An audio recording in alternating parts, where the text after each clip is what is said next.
Hello, YouTube. I just found about these guys called Mr. Westford.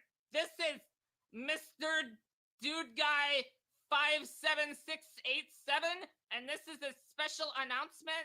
These guys are dumb guys, and they're dumb. You don't watch them. They're not cool guys. Keep updated on my videos about Aussies and cool shades. Bye. There's something about a man, he is a genius.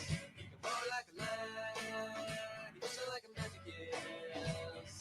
Wesley, people can be so cool, don't let them push you down, don't let them take advantage, you're in complete control. If you ain't got broken, but them will get serious. Wesley, Wesley, Wesley will love.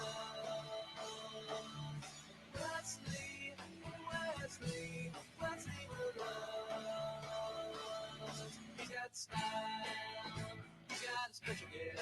You can see right through all the musical bullshit.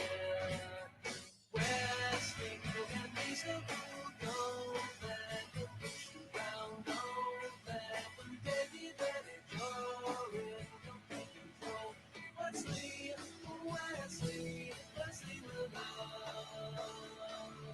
Wesley, Wesley, Wesley will love. Rock over London, rock on Chicago.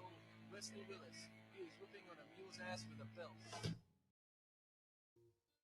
We have breaking news, my dear friends. Coincidentally enough, we have found the cave that Plato referenced in his allegory. Oh my, here in G-Bar Town of all places. And on location, we have Manny Stream Media bringing you the news. Hi, I'm Manny Stream. I'm here with Al at the Gory Caves. We heard you escaped. How did that go? Tell us about it.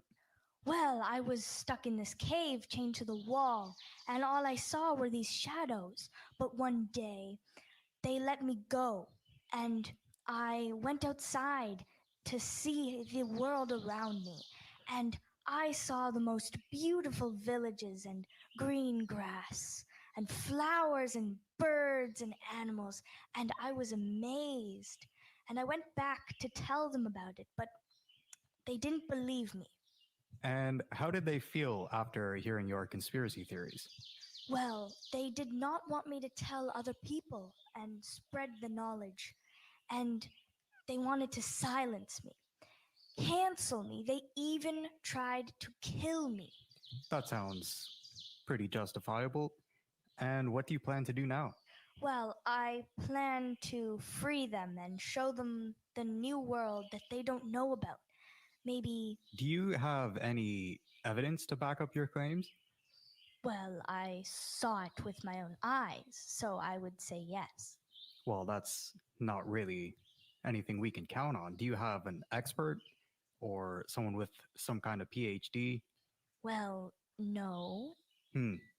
So you're asking us to count on the word of some simpleton that came out of a cave.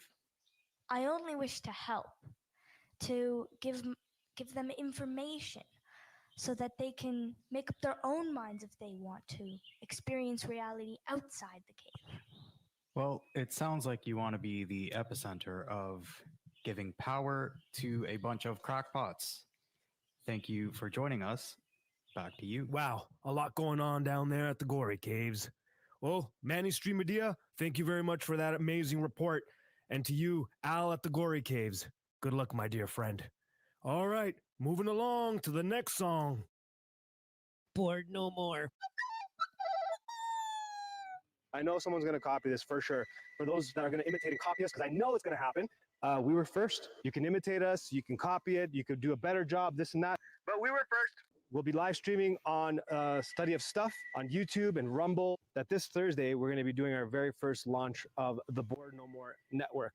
Now, I wanted to explain to you what that is. The Bored No More Network will be an old idea brought back to modern times. You know, if you guys recall old school MTV for the Americans back when it was cool, and Much Music for the Canadians. And I have to say that Much Music was a lot better than MTV, and not because I'm Canadian, but legitimately it was pretty awesome. Or any kind of show like that, where basically you had a network of a bunch. What am I doing? What am I doing? I should just have him come on and explain himself. Hey, Mano, what is the Board No More Network? What's going? I'm sorry for being late. It's been All right. quite the. It's You been doing good? my friend, my friends are still over hanging out with my wife and my kids. So, Oh, they're still there. yeah, my church put on this thing called a meal train since my wife gave birth.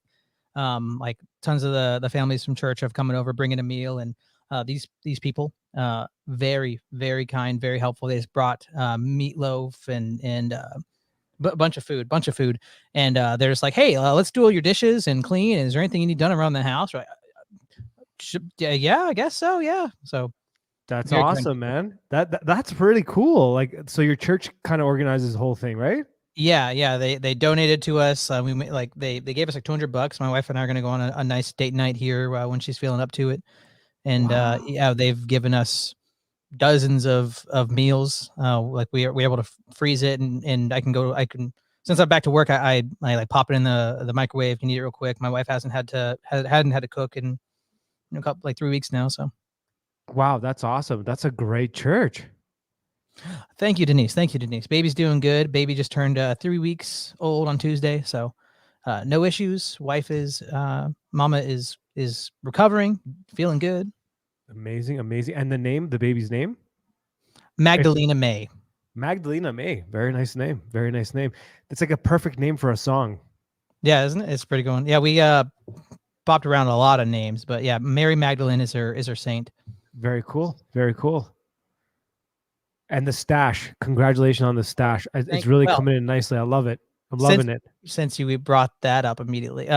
Since I was on Board No More this last time, two times for Board No More, but since my last appearance on it, doing the Owen Benjamin roast, I've had several people unironically say that I look a lot like him, and that I need some clarification because it's going to be a huge blow to my confidence if that's true.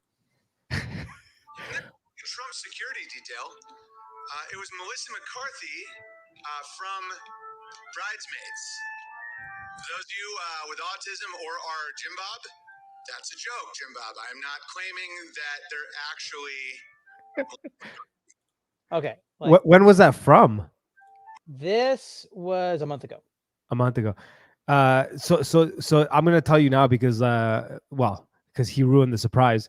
So Jim Bob and I were talking like and a thing. I was gonna say that you and Jim Bob. I mean, it's a lot of work to do cartoons, but I feel like him doing a cartoon bit would be great for Board No More because Board No More like reminds me of like old, what was after Toonami, Adult Swim kind of thing. Oh, I think it's like an American thing, but we had something similar. I know exactly what you're talking about. Yeah, that's kind of like parts of it are like that for sure. But we're chatting, and that's why I was trying to see if I can get you on. Not this Thursday, the last time we tried to do it. Yeah, it was the last time. Okay. I was gonna get. You're not saying I'm gonna come on because I look like Owen Benjamin, is it? No. What I was gonna do is I was gonna get you to do a skit, whatever, like a bit about like Owen Benjamin, and then halfway get Jim Bob to pop in and kind of be like, "What the fuck?" Oh, start like start some beef. You just catch you like completely off guard. Manny said that apparently last stream he was on, he made some comment about him. He's like, "Well, it's out of the bag." Jim Bob. No, I didn't hear it. Okay. Well, it's ruined. It's not gonna happen anyways. I gotcha. I was trying to do like a meta joke on you. You know what I'm saying? Yeah, you're trying to break the fourth wall. Is that what you're doing? Yeah, I guess that's what I'm doing. How's the chat doing? How's everybody in the chat? I see Denise is in there. What's up, Denise? What's going on? Orthodox family life. Joseph. Christina. Joseph's in there. Mr. We got Moldy Apple. Oh, we got Ras. Everybody, smoke them if you got them. Nubs. Light one up for Ras. Nubs. You know that joke, right? Oh, there's John Mondragon. What's up, John? How goes it there? You know the Aruba joke, right? The Aruba joke? No. Yeah. So Ras, he's from Aruba. Okay. And the joke is that is like a prison island, and their entire economy is based off of cigarettes. So his day job he gets paid in cigarettes. That's the long running joke. I see. It might be somewhat true though. It's yeah. I mean, it started from we were watching some stream together. We were in the chats, and he brought up cigarettes a couple times, and it just oh yeah, okay, yeah, that's your whole economy is based off of cigarettes. Yeah, well, that does happen. Yeah, I mean, just like a prison. Yeah, You're exactly. on a little island with nothing to do. A few online Orthodox dudes are trying to get like. I mean, they're making me want to smoke again. So Oh, yeah? cigarettes are on my mind. Yeah. Well, I can send you a pipe if you want, if that helped. I'm a proponent. Yeah, pipe. I'm looking to get a pipe again. Yeah, it's way cheaper, classier.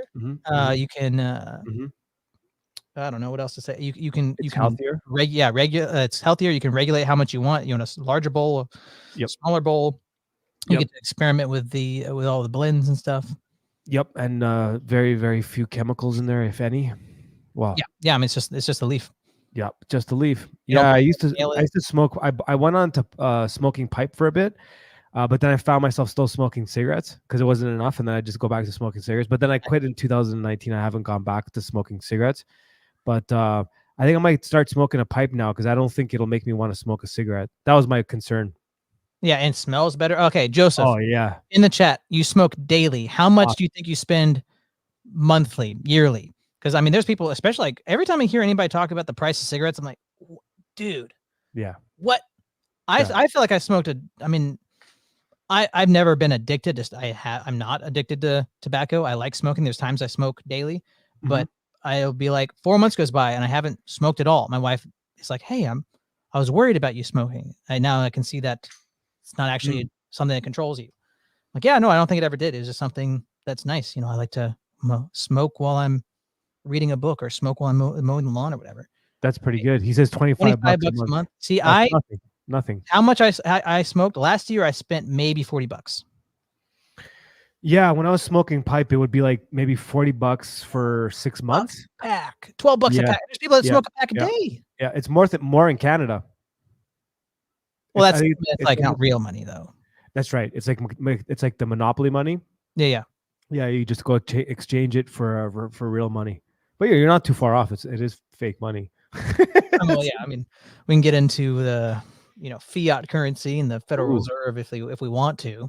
If we want to. I just did Cyprian's Bitcoin mystery school, so I'm all fired up on that. Did you learn how to run a node? No, but we did learn how to make our own tokens. Okay. Yeah, so it's pretty cool, and exactly how a Bitcoin works, which is like, well, Manny's pretty, he's on the tech side of the things, and I'm on the geopolitical side of things, and just having both of us on the same time, like we were both blown equally in our own little ecosphere. It was crazy. It was a great course. But yeah, did you learn? Oh gosh, I haven't thought about crypto in a little while. I have like phases where I just like consume a bunch of stuff and try to learn a bunch of things, and I haven't done that with crypto in a while. Did you learn about the governance tokens and all that, like how you can have tokens and you can put votes to things and change the networks and stuff? No, I know about that stuff from before, but no, it wasn't that kind of a class at all. Actually, not at all. It was more like the history of currency, let's say, from a totally different perspective. Number two, it was kind of actually telling you and explaining to you exactly what Bitcoin is, because I thought I knew, and I could tell you right now from a lot of people that do think they know, they don't. Like when he broke it down, it was so simple, it was so easy, it was crazy and mind blowing. I just had him on for an interview 2 days ago or last night, I can't remember now. About 2 days ago, and we were going to be talking more about Bitcoin stuff, but we ended up talking a lot about God. And it does fit. It's pretty crazy. Yeah, his Bitcoin mystery school is totally next level. So, what would you say was your conception of it, and the general conception versus what it really is? Well, quite simply, you know how you're told Bitcoin, basically the way you mine Bitcoin is you have an equation. The computer has to go through the process of solving this equation, and once it does solve the equation, boom, you get a Bitcoin, right? And usually it takes about 10 minutes for each Bitcoin to be mined. Well, the way it's described is like it's this complicated, difficult, crazy equation. It's really, really not. It's literally pushing of a button. and it's just like a sequence of numbers that have to be pushed over and over again until you get a certain pattern. That's it. There is no complexity to it whatsoever. It's And just that's like actually- trying a password over and over and over randomly until you get it. Exactly like that. And just the simplicity of the system and the cosmic nature of it, like in terms of like how big it is, like it's crazy. I also don't want to say too much because the interview I did with him, it's pretty crazy how he breaks it down. Okay. And he just blows my mind yet again. After having taken his class, I think he blew my mind like 3 or 4 times in the interview I did with him. And it's nuts. It's nuts. And that interview is not out yet, right? It's not out yet. No, I just finished the interview with Father Christopher Foley and put it out today. I got to finish the Board No More segments from last week. So I'm probably going to get it started tomorrow or Sunday. Tomorrow or Sunday. Yeah. Something like that. So you got into crypto and all that stuff too back in the day? Yeah, I mean a bit like looking at it like a little bit in 2019, then I started buying in 2020. Cool. Yeah. So I mean I've got some Bitcoin and ADA and Chainlink and ETH and all that. I'm not like the most educated on it, but I mean I've done quite a, I'm more educated than most people I know. I probably only know like 4 or 5 people personally that know as much or more than me. Yeah, I got into it back in the day. I was always like an anarchist, so I kind of knew about it back in the day when it was like worth nothing. Oh yeah, I learned about it in like 2012, 2013. When did it come out again? 2009. 2009. Okay, I remember I learned about it in high school, and I was just like, "Oh, internet cash, that's cool." yeah. And I'd hear about it occasionally, like in the news and stuff, and like different podcasts I was listening to at the time. And man, if I just bought like $1's worth.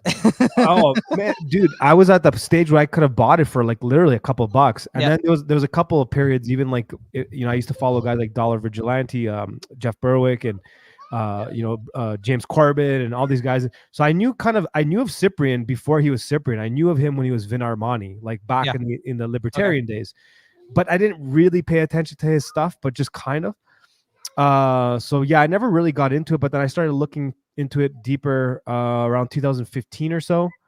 I had blips of it, kind of like you described. So then by 2020, we were buying. 2019, we were buying with another guy that was with us here in Mexico.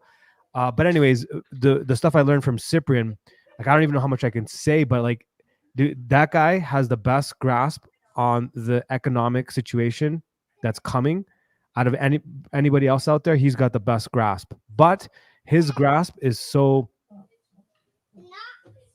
not what everybody else is putting out there. I don't know how to put it. Like it's not number go up.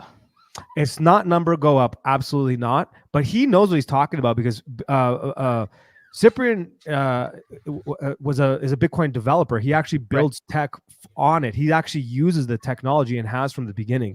And he knows a lot of the people on the top end of this whole thing. So he actually knows how the actual stuff really, truly works. So like, I don't even want to say too much because it'll freak some people out, but things are coming. It's going to be an interesting time. That's for definite. Well, my godfather is like fully convinced that that crypto is the future and everyone will be doing it and that you should be adopting it. Well, he's like a reluctant adopter. He's like, this is the future. It is what everyone will be doing. Everyone will understand it. Everyone will, to an extent, people will know it, understand on various levels. Like I don't understand everything about banking, but I know how to interface with it on my mobile app. So like people will have their various levels of understanding. And he, like I said, the reluctant part of him with crypto is he looks at it at like the dangers of it. And it's like, now that he got me into it, he's like, you're helping me build Babylon. Now that you're putting money into this thing, this is a system of total control that can be used for great evil and to, enslave the human race. But it doesn't have to. But it's, highly likely there's a nightmare scenario. Oh, absolutely. I mean, this is a big topic, but to avoid going too deep into it, like, I mean, unless you want to, but things are coming. Like whether it's the crypto conversation or anything else, it's funny because I wasn't sure what we were going to talk about, but I knew this was going to come up because it's always on my mind lately. Well, I was going to, my starting point was going to be what's, your subconscious kind of works on stuff. Like you can be like, last like 4 or 5 days, I just keep mulling this thing over. I was going to ask you what you've been chewing on. Okay. Well, it's been kind of a lot of this. I've been having a lot of serious conversations in the last month to 2 months, all kind of somehow related to the podcast, the community, including all of you guys, right? And I'm having a lot of private conversations with people. Some people we know, some people we don't. So what's on my subconscious mind? The parallel society stuff that I've been talking about for the last 4 years, and then in the last, 6 or 7 months, it's been on high alert. Got cyber stash. Yeah, and I'm thinking a lot about that. What is what's community? What does that mean? Right. Building parallel societies. What does that mean? Why does it freak people out, that word? Because every time I use it, people take it the wrong way. Parallel society. Yeah, well, I was on Exploited Powerful Lies with Jerry. I mentioned it, and in a lot of times that camp, not him, just I'm saying there's that type of, they don't see things the way maybe I do or some of us do. And they kind of think that it's like a black pill approach. It's not a black pill approach, and I don't even mean parallel societies the way most people take it. It's also one of those words that's used so loosely now that it could mean go to the Are you the middle of mentioning nowhere. are you talking about like sovereignty? No, I'm not. I'm talking about. I mean, well, that's always that's always true whenever you're talking about anything in life. But that's not what I mean. No, I'm talking about like um, building community. So they think that you're talking about going to the middle of the jungle or the middle of the Oh. forest and building a thing, right? Kind of like like preppers or whatever. Yeah. I'm not necessarily meaning that, and I'm not necessarily not. Like, I'm not saying you have to go completely off grid, and I'm not saying you have to build a cult or some weird little society in the middle of nowhere. What I'm talking about is be prepared, be prudent. You know things are coming, and if you don't think that they're coming, well, then you're not paying attention. And if you think you can solve it by voting harder, I disagree. Not at all. I'm not saying you shouldn't vote. We've talked about this before. Locally, it matters. Your sheriff, all that stuff. But I'm not talking about that. I'm just saying the problem that's coming isn't going to be solved using the same technology, the same systems that caused the problem to begin with. Okay. Right. This is about Christ. This is about our future. So what I mean by a parallel society is building a community that's not a commune whatsoever, and gathering people, kind of what we're doing online, but then also doing an analog version of it. You know what I'm Right. saying? Kind of like Yeah. you're kind of doing that yourself, pretty much. So basically what you have there, if you had me as a neighbor and you had Denise as a neighbor and you had Joseph Beard as a neighbor and whomever all around us as a neighbor, we It's a start to build trust network. community. It's a network of people Yeah. that you know, that you trust, that Yeah, you can rely on, that you help out, they help out you. partially. And I'm trying to build it even bigger than that. Like a lot of the stuff that I talk about on Board No More, I'm trying to make it physical and have physical locations with the stuff that we're developing. And it is kind of happening behind the scenes quite a bit faster than I expected. It's pretty scary. Like, not scary in a bad way. It's like a lot of responsibility and stuff. So this is what's on my mind a lot lately. What does that mean? What does it mean to be a good leader? What does it mean to be a good follower? What is when do you turn that on? When do you turn it off? How are you good? How do you, all this stuff, and kind of like going over some of the mistakes I've made in my life, see where I went right, where I went wrong, what I could fix, and what could I avoid doing next time when I'm given the opportunity again. So I keep calling out to Texas. I love Mexico. I love my family back in Canada, and I'm just trying to see how I can resolve these three things all at once, including Board No More. Right. So, sorry, that was a crazy No, answer. that's fine. I mean, my church, especially during 2020, was talking.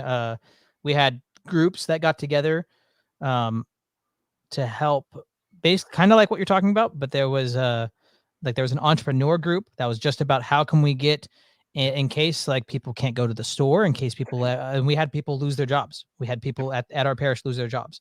Yep. And it's like, okay, well, we need to start trying to figure out how can we serve our community, online or offline, in a way that if Joe loses his job, he can still pay mortgage. Exactly. So it was that was a group that focused on that. There was a group that focused on starting gardens in people's houses, doing community gardens. Beautiful. What else? We had like 4 or 5 of those types of groups that were just focused on a specific thing, on how can this community strengthen itself and provide for itself, have sovereignty, in case we can't rely on society at large. Yes, I love the sounds of that, and that's been on my mind for 3-4 years. That's why I came to Mexico, and now I'm trying to Yeah. So what you just described, very much something like that. I'm talking a little bit more and more about it because things seem to be moving a little bit quicker than I'm comfortable with, and I think I'm going to have to start speaking more and more with the right Cryptically, people. Pardon me. cryptically. Less cryptically and more directly soon. I'm just trying to pick and choose what messages I get. Like where I drop certain messages, like I on see. our podcast. I think I a little bit more. Anyways, because sometimes, how do I put this? It's a fine line. This whole dance, even having this conversation is kind okay. Just give me a second here because I gotta kind of break this one down a bit, if that's okay. Because of the last couple of years, because of people kind of like having false assumptions of what these terms mean. They kind of look at it like either it's a communal living, or it's some sort of black pilled community, or it's some sort of cultish sort of thing. They have these things, or you're just a prepper, you're just like one of those truther preppers, this kind of thing. Those are like the only ideas they have in their minds, but it doesn't have to be like that. It has to be kind of like what I've described a couple of times. If you look at how the Orthodox communities in under the Ottoman Empire, how they survived. I've used this example 100 times, but that's the only example that matters to me. The way that they did it was they grouped around monasteries. And, that makes complete sense because you have a group of people that know how to be self-sufficient, the monks. They have libraries full of the monks and nuns. They have libraries full of books and information. Some of them can teach, some of them can garden, this and that. It's a perfect place for you to gather around, right? Right. So using that concept, that idea, and kind of applying it to the way we live, what's wrong with that? There's nothing wrong with that. And if nothing happens in the world and everything stays the same, well, great. You still have great neighbors. You're amongst a community that did exactly what you just said. For God's sakes, it's beautiful. You just had a child and people came to your house. They're cooked. They're cleaning at your house. Like this is what I'm talking about, right? I used to live 2 hours away from my parish, and when we had our first kid, dozens of people, 2-3 dozen people drove 2 hours one way to give us dinner. Beautiful. That's what I'm talking about. You know what I mean? And it doesn't have to be in the middle of nowhere. And I think that the South, I'm Canadian. I've never been to I've been to Alabama and Florida, but like I'm Canadian. I don't really know the American thing, but from what I can tell, the South is a great place to do this. Yeah, it is. Mexico is an amazing place for Orthodoxy. Orthodoxy has a huge future in Mexico, a really big future in Mexico, and I would love to see Mexicans become Orthodox. Not because I want to push a faith on them, but these people here, they really need God, like the true God. Like they have it in them. Like they'll love Orthodoxy here. So I'd love to see that. It's a crazy idea. It's a whatever, but it seems to be pieces seem to be falling in the right place. You know what I mean? So the reason why I meant by being cryptic is, if you say a few things, people think you're talking about some other stuff that that's not what I'm talking about. And also, I'm not talking about things being communal. I think we have to have a meritocracy of some sorts, and we have to have aspects of capitalism and aspects of communal living. But it has to be kind of similar to the Constantinople. You have the symphonia between symphonia, you would say in English, I guess, the symphonia between church and state, and they each kind of like, that's kind of how I see a parallel society. I'm sorry, I went off there for a bit. No, I'm sorry. My face was because Moldy's starting beef again all the time, every time. Great troll. He's very mean to me. I don't know what I did. Yeah, he's mean to me too. Don't worry. Oh, is he? I've never seen him be mean to anybody else. Oh, he's mean to me all the time. He tries, but he doesn't get at. He can't get at me. Pixar didn't happen. I need some screenshots of that. Also, he went back to moldy apple. Told you. Yeah. That's what I kept telling him. Moldy apple is way better than mangoes or whatever he had. Wasn't he moldy John Connor for like a day or two? Yeah. Stay in your lane, Moldy. Yeah. Stay in your lane. Look, this is who you are. What is that? Is that an apple? Yeah. Oh, look at that. You have a lot of apple trees there? Yeah, I've got 7 apple trees. 7? Yeah. Pretty cool. We got, I had 4 cherry trees, but 3 of them are dead. I only got 1 left. When we moved in, the property was not very well managed. We bought this from a couple that was divorcing, and you could tell that it'd probably been a bit of a stretch that led up to the divorce, made them sell the house and give it to us because a lot of stuff was in ill repair. A lot of all the apple trees and the cherry trees were hadn't been taken care of in like 5 or 6 years. My arborist friend came and told me, Mm-hmm. and tried to save the cherries. I cut them. I cut them back a little too much, and 3 of them just didn't make it. I see. Do you know? So do you know a lot about like farming and all that kind of stuff? No. My parents didn't teach me crap, dude. They were like the schools could teach you, man. My dad, he was pretty. He's a did all of our housework himself. He put in all the floorings and he converted a garage into my brother's bedroom, and Mhm. he poured all the cement. My dad was pretty, Yeah. apprentice or like mid-level carpenter kind of guy. Yeah, my dad too. Um, Yeah. and he worked on cars. He didn't teach me like a single thing about it. Mhm.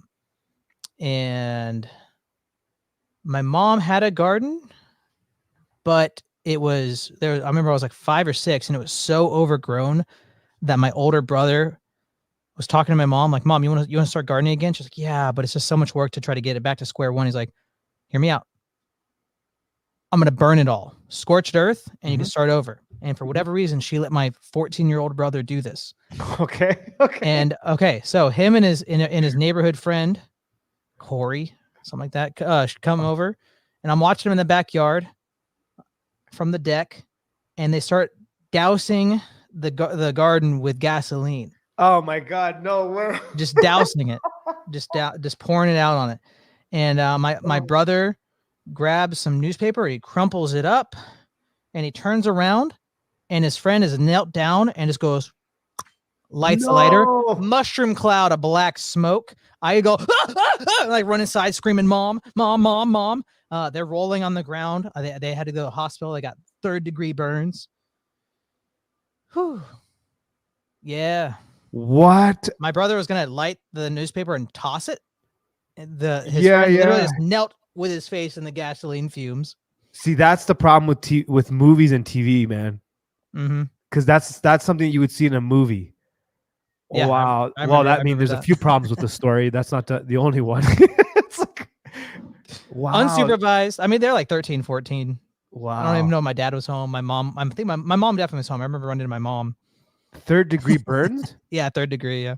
That's pretty bad, man. Yeah. They got them in the arms, and I think they lost like all their hair. Are they still scarred? My brother, I haven't seen him in a while. I'm sure he has some, but I don't think he got him in his face. He was, handful of feet behind his friend, 6, 7, 8 feet behind him, so he didn't get it as bad. Wow, his buddy must have been roasted. Yeah. Dude, it's always a Corey. What's up with the It's have you ever met a Corey that doesn't do stuff like that? It's No, always a Corey. and it's like they're hanging out with their friend Kyle's drinking white monsters all the time. He's got his BMX stuff all the time for no reason. Wow, that's a Corey. That's totally a Corey. I don't think I've ever met a chill Corey. They're No, always like yeah. I have a acquaintance or kind of friend in high school named Corey. He recently he saw a clip of one of my things here on Facebook, whatever, that John Mondragon posted, and he was like, as someone who's a very outspoken Christian, I'm very disappointed in you for calling someone an idiot. That is not Christ-like, and that is not loving. And he just kind of shamed me, and I was like, all right, Corey, sounds good, man. That sounds like a Corey. Sounds Yeah, like a Corey for what a sure, Corey, man. dude. Yeah, I had one really close Corey friend, and he moved to Vancouver, the other side in Canada, and he always reached out to me, always, like every year, a couple times. I never really, it was one of those things where like we there was no reason, but I haven't seen this guy in like 20 years, and he keeps acting like we're best friends, like he knows me. I'm like, dude, it's been 20 years, you barely know me. And then I decided, okay, I'll engage with him, and this was like last year, whatever. Then I just pretty much just, did you take the shot? It's like I just, and he did, and he's like, what? You haven't talked to me in all these years, and that's the first thing you asked me? I'm just like, wow, I just was curious, right? And then that was it. I mean, that tells you a lot about people. I mean, yeah, of course, totally. My wife and I, during 2020, we owned a business together, and we had lots of our clients would ask us about COVID, the shots, and all that. And we had our religious exemptions ready. Thank you, Father Peter Heers, for putting that resource out for us.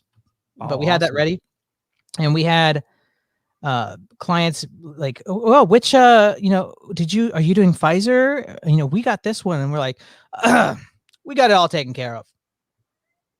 Yeah, no, yeah, we got it handled. We got it handled. Yeah, we did everything we need to do. In my head, I'm like, which is nothing. I woke up this morning. But yeah, they don't need to know that. Like my wife would be. She felt like she had to be more explicit, and she like they don't want to lie to them. Like it's not. Why do they get to know my medical history? No, not at all, man. What kind of business was it? It was daycare. My wife and I had a day. She had it for 6 years, and I helped for about 4. Okay. So watched 12 kids all day. They would all beat me up. Yeah, Dude, yeah, those yeah, things, daycares make a lot of money, dude. Oh, I know. And we were I like know. the cheaper I one. know. When we closed down, all of our clients were like, what are you guys doing wrong? Because you guys are like half as expensive as the cheapest one I can find. I don't know. You're making good money. Why'd you guys close it down? Because of the COVID? Well, that was a lot of stress, but my wife got pregnant, and we had mentors who'd done the daycare for 20 something years, and they helped her get started, and they were always a resource for us to call if we had any issues, if we needed to go over our policy, change something, whatever. And they had 3 or 4 daughters that grew up in their daycare. So 7 a.m. rolls around, kids start showing up, and they give their daughters breakfast along with all their daycare friends, and then 5 p.m. shows up. All of the kids leave except for their kids. They're tired. They want to sit and drink a beer or whatever. But now they have undivided attention with their kids. But it feels like, oh, like me spending time with you I've been doing that all day. I need a break. That's more work. So they said they especially got to the teenager, they saw a lot of resentment in their kids because of that. So that was one of the main reasons we stopped. So we closed it down a month before baby was born. Yeah, those things are tricky, man. My mom used to be a babysitter, like a home daycare type thing. So like it was a home daycare.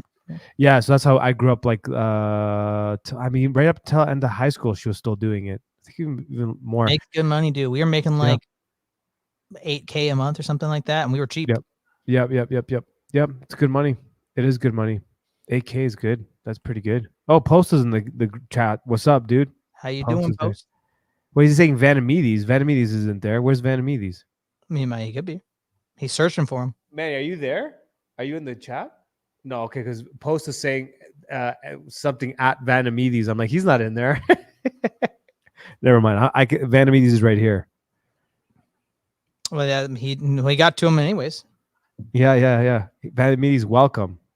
I don't know what's going on there. Screwed up rebellions here. He's not on babies. He's a sitter of babies. He watched one of the black folk, and the black folks' name was Damn I'm Unique. That's pretty good, Yeah, it is good. That's all right. That is definitely good. Oh, Orthodox Family Life says Vanamides was here. Were you there? No, apparently he wasn't in there. He wasn't there. Now we're getting gaslit, man. I think someone's gaslighting. Someone's like Corey. Corey was gaslighting the fields. Unless Vanny's made a comment that deleted it or something. Could have. But the reaction he gave me was like, no, I'm not in there, man. Like I could tell when Manny's like messing. Wait, are you kidding? That sounds like a joke. What? What does he say? Her mom called her "damn it" instead of "damn I'm unique." Is that are you joking? Until the second part, I thought that was just a joke. Apparently they have receipts, Manny. Oh, wow. Dude, were you there? Really? Oh, he says he was there at the very start of the chats. Oh, okay. See? So that's not gaslighting. That's just liar. Right. Yeah. Can't trust him. Exposed him as a liar. Trust him. His pants ruined. On fire, man. They're on fire like the grass that Corey lit. Screwed up Rebellion's really into this. Yeah, Tacoma is kind of. I like Tacoma. It smells like crap. Really terrible smells. But it's all right city. Other than being kind of halfway janky as Seattle. Why does it smell like crap? Because on the port there is a big paper mill, so it smells terrible. Paper mills stink? I didn't know that. Oh yeah, paper mill smell. They call it the Tacoma aroma. It just smells like diarrhea, dude. It smells awful. What is it about paper mills that make them smell? I don't know. All I know is that there's another town around here, Port Townsend, handful of hours away from me. Another paper mill, smells disgusting. I don't know why it is. It's something about the chemical process or something. It lets off fumes that just permeate a whole town. It's making it smell like crap. A whole town just has to smell like crap. Yep, it's a butt town. I've heard of those in the States. There's a couple of butt towns out there. You know, I went to a butt town in which, I don't know, is that where butt rock came from? But I think so. Yeah. I went to a butt town in New Zealand. I think it's called Rotorua. It has like 100 geysers, and the whole town smells like sulfur. You go into the hotel room.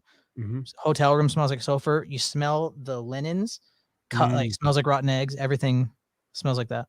So why do people live there? It's pretty. I mean, you get to be like you're walking downtown and just like everywhere you see, there's 10 geysers going up all around you. It's pretty. Yeah. It smells awful. Yeah, I don't know if I could. That trade off. That doesn't make sense. Lots of Tacoma aromas. Well, is he from Tacoma? This guy? Sounds like he lives there. Yeah, Hilltop. My wife lived in Hilltop. She got her car broken in like 3 times. Oh man, yeah. Butt towns seem to be like a thing. We have some butt towns in Canada too. They used to the smell. Yeah. Well, we had this one town in Canada that smelled like butts. I just couldn't get used to it. I was there for a couple weeks. I just couldn't get used to it. Just too many butt smells everywhere. It's crazy. So apparently the smell is often attributed to air pollutant byproducts from the pulp process, such as sulfur compounds, etc. Sulfur compounds will do it. Persistent foul odors. Niagara Fall paper mills was fined $375,000 for intolerable odors.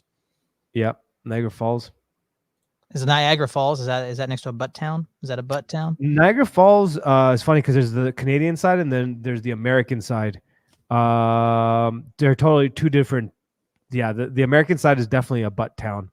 The Canadian side used to be like a really tacky, kind of Vegas-y thing. Well, now it's more like Vegas. Before it was like this really tacky town, kind of like those ones that you see in American movies where they go to like a really like where there's like wax museums and like UFO diners and stuff like that.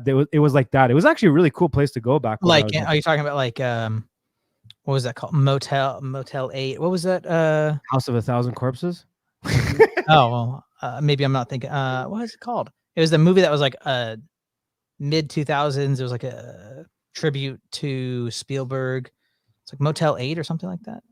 Oh, I don't think I've seen that, but I know what you're talking about. It's like a little alien story in a small town. Super 8. Something like that. Super 8. Or like even like It by Stephen King. That small town. You talking about that? Well, it's a little bit cooler and less like backwoodsy. It was like Reno. I think Reno's kind of like that. If you took Reno but put a lot more like wax museums and like weird things like that, it'd be like that. So look at that. Dustin's in the house. How you doing, Dustin? I don't know who Dustin is, but I think I've seen that name before. He's a cool guy. He did a debate here on this channel. He's an Orthodox Christian. He was debating on evolution. Oh, right. Yes. I did see that. That's where the name's from. And then you've done that a couple times, right? I've done it twice, and both were just because the people in the chat were like, "Let's do a debate," and I was like, "Yeah, let's do it on Westford's channel." Yeah, all right, sure, yeah. It just kind of happened around me. And then I think it was either in that first debates chat or it was like the next day in Jim Bob's chat or something like that. Chris Lestrange and Anson were saying that they wanted to debate, so it just happened. Who won that debate? I didn't watch it. Well, there was no like, this is the winner, but I mean, I'd say Chris Lestrange, but I'm the moderator. I gotta be fair and balanced, man. But No, saying who won is it doesn't. Sometimes you might not even agree with the side that won. yeah, I mean, it was interesting, Anson's debate or his position, because it's not one you really hear. His position was basically appropriating tag, but instead of saying God is the necessary precondition, he said evolution is the necessary precondition. He was just doing a plug and play. Yeah. And then it was the majority of the debate was just how that doesn't work as the precondition. Yeah, it's kind of like when I was going with him that day. I was on here with him because he thought I was going to use tag as an argument, but I wasn't. I was using the language of the universe. But yeah. Is that like, would you call that design?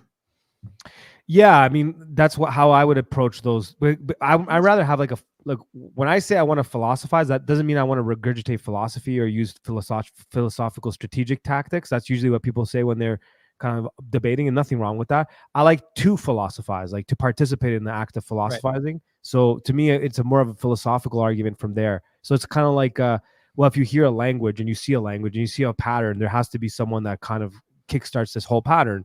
So it's not just the fact that you understand the pattern, like whether it's phi or Fibonacci sequence or pi, and why is that so prevalent throughout our universe, whether you believe it's flat or not, it doesn't matter. It's still prevalent. You have to ask yourself, it's not so much that we understand it, there must be a God. Yes, that's true. That's like more of the tag argument. It's more of the fact that it exists, that is there, that is someone is speaking this. So to me, it's like who's the prime mover? A phenomenological argument. Yeah, I guess you could say it that way. To me, it's clear evidence of something has created this. You can call it whatever you want. It's clear to us. We're very comfortable with saying God, and that's not a problem. But if I'm talking to an atheist, I'm like, you can't just say it happened randomly, because that mathematical equation to predict the random nature of it is completely astronomical. Similar to how. Would you say that argument couldn't get to the triune Orthodox Christian God, or is it? Can you get to certain attributes of orderliness and certain attributes of God, but you probably couldn't get to orthodoxy just through that argument? I think you could. With math, you mean? Like the way I'm using it? Yeah, with Fibonacci. Like, would it have the same problem of like Roman Catholic natural theology, where you can argue for God in general or generic God, but that only gets you to, well, I can accept Judaism and Islam, but it doesn't mean I have to accept your God. You just open it up to perennialism. Do you think it has that issue, or do you think I don't? I think it could if you don't philosophize it in a certain way. So excuse me. So if someone's like really seasoned at debating or philosophy, they'll probably won't like my terminology, but at least just look at my thinking rather than my terminology. Sometimes like I wrote this song about and it was like a lecture too that I was doing about the power of cliche, wisdom hidden in plain sight. That was the title of my little lecture that I gave. It's actually how it led me back to Christ. Actually, this is how one of the ways I got back to Christ was giving this lecture and using the Fibonacci sequence, phi ratio, and showing you how you can measure your entire body by using your own body to measure it, like using your fingertips. I've talked about it a couple times. I've been asked to do a stream about it. I might. So, anyways, you should do it with King Pilled. Yeah, I could. No, or maybe you guys are both interested in a lot of that stuff. Yeah, he's interested in sacred geometry, but from a different perspective. I think he's just getting to it nowadays. So he's talking. It's a dangerous thing to study it. It's kind of Luciferian if you study it in a particular way. Actually, I was talking about this with Cyprian. I don't think he'd mind me saying it out loud, because we were talking about it before we started recording, because we have a very similar background in the occult, both myself and Cyprian and Father Turbo, right? So we were talking about that and how, like, sometimes when I'm talking to Orthodox people, they kind of go, oh, thank God I didn't go down that path. And honestly, thank God that you didn't. But then for those that have gone down that path, it's like you saw behind the veil. Like we agree, for sure, the three of us agree that you, even before coming to Christ, you know that there's a devil. Like, you know there's bad spirits out there. It's clear as day. So with sacred geometry, it leads you, all of this stuff, Gnosticism, Hermeticism, sacred geometry, misuse of the number sequences can easily lead you to a Luciferian way of thinking. Easy. It's in fact, it's often used in that way. That's why you have the Rosicrucians. They use the same kind of symbolism. That's why you get Hermeticism. It's all of that stuff. That's what they call alchemy. Pythagoras, right? When they were Exactly. all about that as well. Pythagoras and all of those stuff. Exactly. Like squaring the circles and all that stuff. All of that stuff. The Vitruvian man that you see that people call the Da Vinci guy, that right there is squaring the circle. That's what you're seeing in that. You're seeing the measuring stick of the whole entire universe in the Vitruvian man. That's the whole point of the Vitruvian man. Now, the whole thing is, if you don't understand where you position God, and you separate God from yourself, like you are not the God, if you don't have that distinction, you'll easily go down a Luciferian path. So I'm not saying King Pill will, but he's looking at it from an Orthodox perspective. That's great. But sacred Right. geometry can easily lead you there. Anyways, From my understanding, because I've seen maybe 3 or 4 streams of him talking about that kind of thing. Yeah. His perspective is all this stuff is real, and Yes. people that are like hand wave it away. Not that you have to be about it, but like that's probably not the best way to do it. And it's all the people, 99% of the people that are into sacred geometry and this type of stuff are New Agey or Luciferian. So people that are interested in it or become fascinated with it, this is the narrative, this is the interpretive lens that they're being fed. Yeah. But they're with like Orthodox Christians should be going out and be like, this is how you properly order these things. This is how you look under them under God's dominion. Yeah, I'm not trying to make it sound like I'm disagreeing with King Pill at all. That's not what I'm saying. I actually really like his perspective, and I did see his thing on Randall Carlson, and so where he started talking about a lot of this stuff. That's where I first saw it. Yeah. So I did see some of that stuff. And Randall Carlson also big. He works with Graham Hancock. I actually have a Graham Hancock book I'm looking at over there. So I was deep into that. What's he call him? Like Geometry Santa or something like that. I can't remember what he calls him. Geometry what? Calls him something Santa. Santa. Oh, yeah, probably something like that. Yeah, I could see that. So he's like very close with Graham Hancock. So that's a lot of my background back in the day. So to bring it back to the Trinity, and geometry and all that stuff, or just those ratios.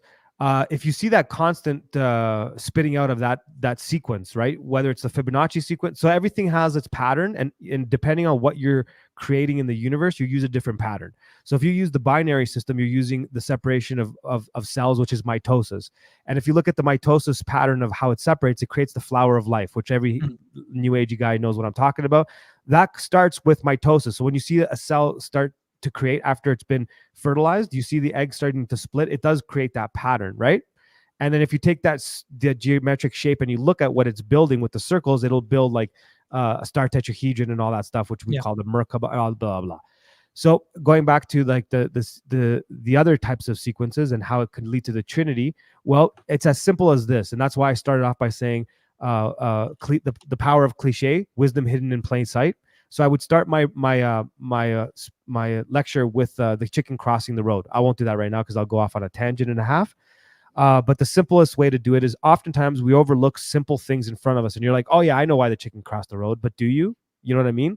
And then you start to break it down, and you realize right in front of you was an answer to something that you didn't even bother to question because you just assumed, oh yeah, that's obvious. So 1 + 1 = 3 is a very common thing you hear amongst magic.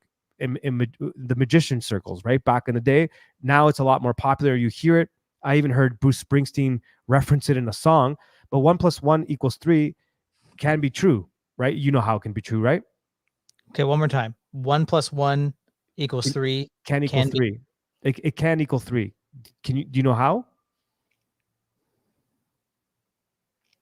A man and a woman have a child. Oh, okay. Yeah. Right. So that kind of thinking, right? So it's a commonly used way to break your thinking of how math works when you're learning magic, in the early days, whatever, right? In the beginning. So have you ever watched Tarkovsky? Sorry to break up your flow. You ever watched no, I keep getting him referenced to me like crazy. Yeah, I do know he is. He's Orthodox Soviet filmmaker. Yeah, really good. But he has in one of his second to last film, it's called Nostalgia, and it's about a Russian who's like in exile out of Russia and what it's like to be like a foreigner, a sojourner in another land. He's researching another Russian poet from like 200 years before who was exiled in Italy. He's in Italy, and he he finds this man who's like like a disturbed artist type, and he Mhm. becomes like totally fascinated with him. But he Mhm. lives in like his home that's just totally decrepit, and it's like when it rains, it just pours in the house, and there's puddles everywhere. But he has there's a shot where on the wall it says like 1 + 1 + 1 = 1, and like I've shown the movie to a couple of people,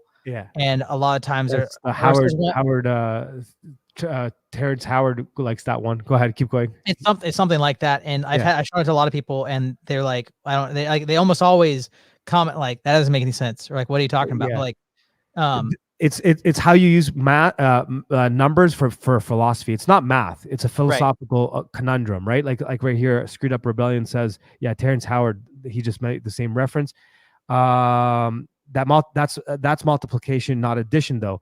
Exactly, and not true. Both are true and are not true. First of all, it's not math. 1 + 1 does not equal 3, clear as day, right? Because you can take 1 and plus 1, it's 2, clearly, right? But when it's both adding and it's also multiplication in terms of magic, right? Because now I'm not talking to you about logic the way you see it. I'm talking to you about like how magicians, and I'm not talking about the good kinds of magicians look at it. You take a man, you take a woman, you put them together, that's a plus, and they in this plus multiply. That's how they look. I know it's a weird way of thinking, but this is how magicians think. Like I'm showing you how magicians think, or how an alchemist would think. This is why they would have the audacity to take lead and make it gold. The allegory of that is spiritual lead to gold. They look at it this way. You understand what I'm saying? So to answer the question, can you come back to the Trinity? You can, because you probably have heard that Nikola Tesla said the three holy numbers is 3, 6, and 9. And if you use 3, 6, and 9 in many ways to do certain things, you do find yourself back solving many problems. Okay, so the reason why you would come back to the Trinity is this.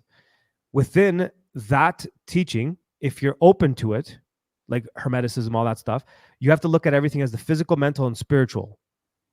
That's also not unlike how we see things. We just define it differently. Actually, orthodoxy is the antithesis to Hermeticism, alchemy, and magic.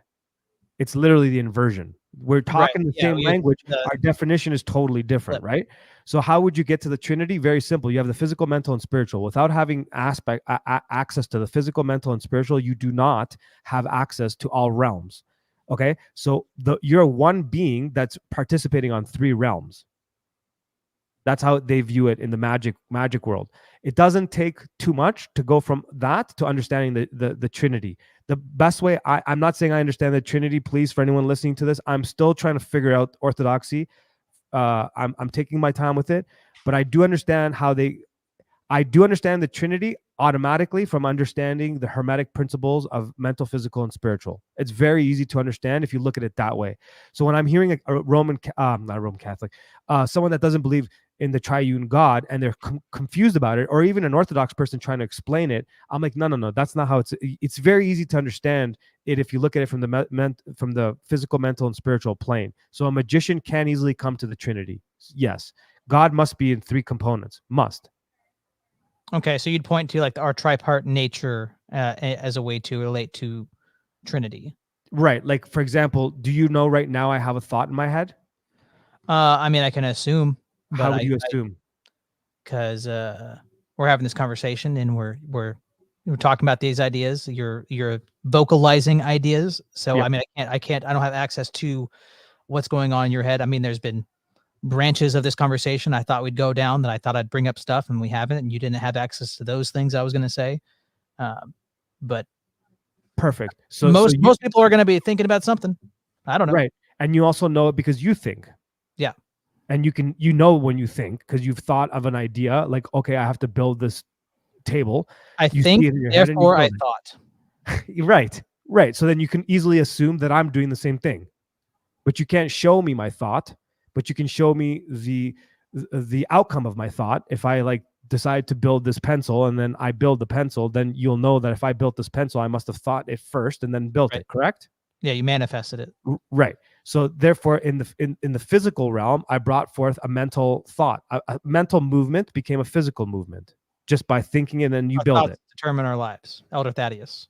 Right. And then you add the spiritual component by things that, well, if I was talking to an atheist, would be harder to have a conversation with, but I'm not talking to an atheist. I'm talking to an Orthodox Christian. So it's Right. easy. You have felt the presence of something that you would be comfortable calling God. Like you've had a moment of need and you felt something there, or you prayed and then it happened, and you can't convince anyone of that, but you just know it, correct? Right. And I wouldn't even like, like things, miraculous things I've seen or any kind of encounter I've had, I wouldn't use those as like evidence as a proof to somebody who doesn't believe, like, because they can just Right. discount it. And it's like,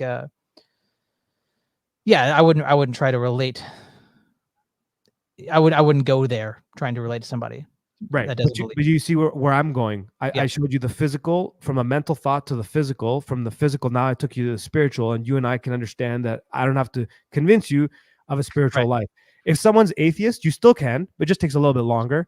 They'll have to count things to coincidence, and then you have to show them Yeah, probability. or they'll be like, okay, for the sake of thought Right. experiment, Right. or okay, well, like not really, but like because everything's material, like okay, maybe like it's an emergent property of this material thing, or we can just say it's symbolic. They're not going to be able to meet you in a like an actualized state of affairs. Exactly. So now if we understand that we can agree on a physical state, a mental state, and a spiritual state, you are all those three things at the same time. Right. So those would be the equivalents to your energies, not your essence. Okay, so walk me through this one more time. So Okay. I participate in the physical life. I Mhm. participate in a mental thought life. Mhm. I participate in the spiritual life. Mhm. But you're one. I am one human hypostasis. Correct. One person. Correct. And that is that all of those different parts of my human nature I possess, my person possesses, but I am not that human nature. I am not those separate parts. Exactly. You're the one thing combined of that. So now if you're a mirror image of God, right? And then why would God create something completely different using different components, correct? And we don't believe that. We believe that we are made in the image of God. So if that's the case, then he must carry with him. We got those three things from him, right? So he must also exist in three states. Now, I apologize if there's anyone here that knows theology really well, because I hope that I'm not, saying anything incorrectly, because I know I might be. If there's any clergy, I really would like to talk to someone openly about this. I'm building up the courage to have this full conversation with Father Turbo. But like the way I'm seeing it is God creates things in the same way, or that's how he created the Trinity. That's why he had to have a physical Wait. That's where you just aired. God didn't create the Trinity. He is the Trinity. Sorry. I know, but somebody's gonna be like, he just said God's created. 100%, I think that was total faux pas, but totally, that's my mistake. That's actually, see, right there is what you caught, the hermetic perspective right there. That's still programmed in me. So I'm still that's what a hermeticist would say. That's not like Christ went to the wilderness to discover his divinity. That kind of exactly. No, that's not what I'm saying. My apologies. I'm not saying you're saying that, but that's that type of Thank program. you for stopping me, because that's no. It's very good what you did, because it corrects me in my own mind. I have to erase that file.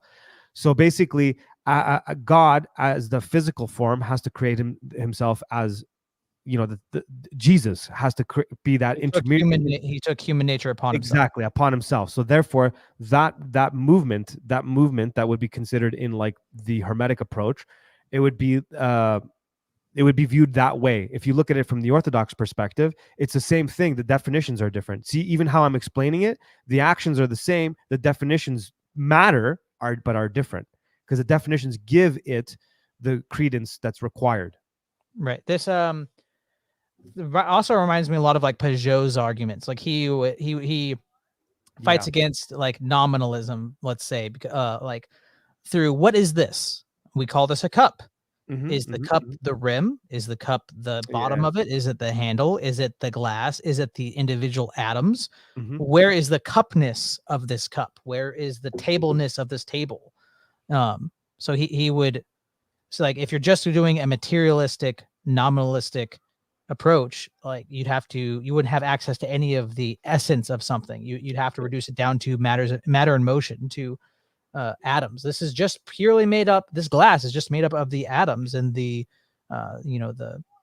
different elements that glass is made up. It's not really a cup. We just that's the emergent property we label it as. That's our human language. But no, we interact with these things as if they have an essence, as if there is such thing as cupness, as there is such a thing as table, Exactly. etc. You know, there is such a thing as human nature. You know, it sounds very similar, but you're going at it more of a mathematical and then a human nature, tripart nature argument.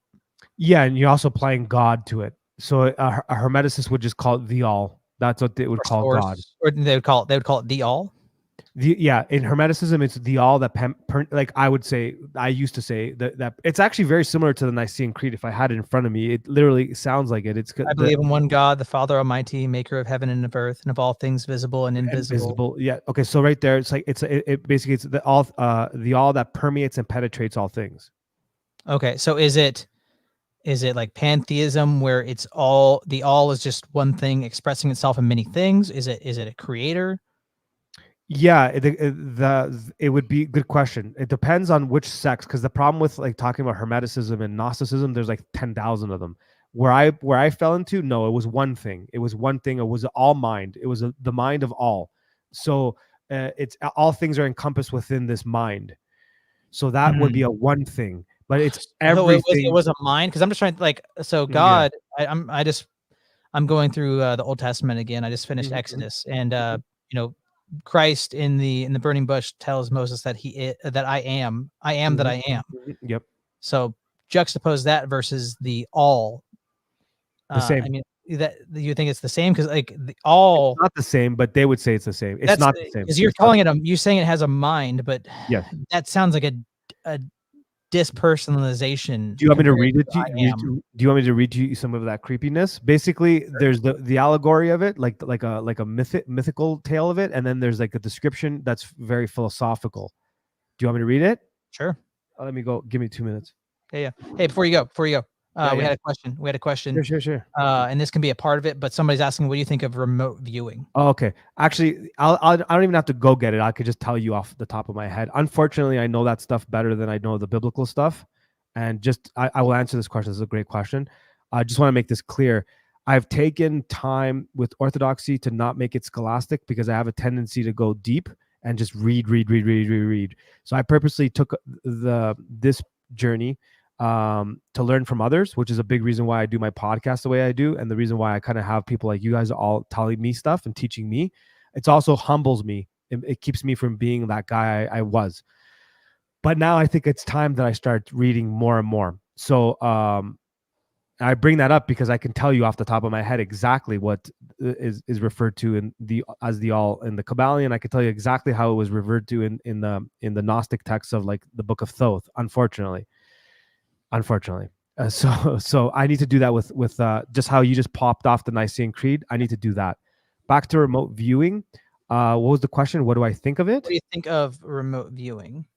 Yeah, it's definitely, I don't know how you want me to answer that. That's a big question. It's real, definitely. If you know what remote viewing is being able to get to a hypnagogic state, whether it's like through trance or a meditation or this and that, and you can remotely project your consciousness to other parts of the planet, the wherever, or even in time, forward and backward in time. That's what is it synonymous with astral projection? So astral projection and remote viewing and all those things are interconnected. Basically, they're just different aspects of the same hub. It would be like saying flying versus running. So remote viewing and astral projection are done using similar techniques, but they're different degrees of consciousness projection. Does that make sense? I had when I had like a druggy summer where I was getting into a lot of this stuff, like on a pop level, looking at, I had lots of friends who were into this stuff. I had a friend who said he would get high, he'd hit the bong and he would see the source of music. He said like his soul would like fly to the source of music and it would like be enveloped by music itself. I'm like, what the hell are you talking about, man? Yeah, that kind of stuff. Some of it's BS. Some of it's, I mean, the concept is real, but not everybody that says they can do it is being honest. Anti bear pig, ant bear pig says astral projection definitely sounds cooler. Um, it does. It is. I've done it. I've done it back in Is the that day. voyeurism? Is it like voyeurism? Is voyeurism? You can use it that way, yeah. If you have no morals or ethics, you sure can. I'm not sure. I don't know if I know what Well, you voyeurism can is. astral project yourself to like even be a peeping tom. Mm. So I've had some experiences where I know people that have told me that they have certain information that like Yep. there's literally no way Yep. my rational mind can understand how they would know that about me. Yeah. Yeah. That kind of thing. That's kind of like what I was talking about with Cyprian, what we were talking about, and having the background that we do. We've done these things. Like I'm pretty good at that. I have to consciously stop myself from doing certain things that I've done. Is it demonic? I would well Yeah. okay. Yeah. So Depends on how you do it, but I'm yeah. trying to remember off the top of my head. I think it might be Joseph the Hesychast. So there's a Mhm. pretty modern saint who talked about how when you sleep, your soul goes places. So I don't. That would be what would be. So he's this. Okay, so here's the thing: astral projection, remote viewing, any ESP, like doing what you were talking about, being able to get in someone's head and all that stuff. So when you hear stories of the saints, they're doing these things, but not in the negative way. Okay, it's okay. Basically, just give me a second here. I have to explain this real quick. I'll do my best to do it quick. You're given these tools. These tools are there. They're there. They're present for you. Okay. And now you shouldn't be messing with them unless you know how to use them. So a saint will go through years of cleaning their noose, and are gifted the permission to do this through God. Everyone okay with that so far? Yeah, I mean, because there's similar things like lots of saints have clairvoyance, but Exactly. So hold on. but Let me. it's Let me I think yeah, hold on, hold on, let I me just think get there. you're not going to go the same place. So the person that's doing the magic side of stuff, like the stuff that I was messing with and other people have messed with, they're forcing that, and they have the audacity to assume that they should be or could be doing this. Kind of, you deify yourself. You view yourself as so important, and that, oh, it's there for all of us to do. It's giving a gun to a monkey. Mm. So you're doing this without having a clean noose. You're doing this without having any morals, real morals and real ethics. So therefore, you can do a lot of bad things, man. So is it demonic? Yeah. If you do it that way, yes. But what you're describing with priests, saints and priests and this and that, they have access to these things too. Like, have you ever talked to your church father or a priest, and they can kind of do the sort of the same thing?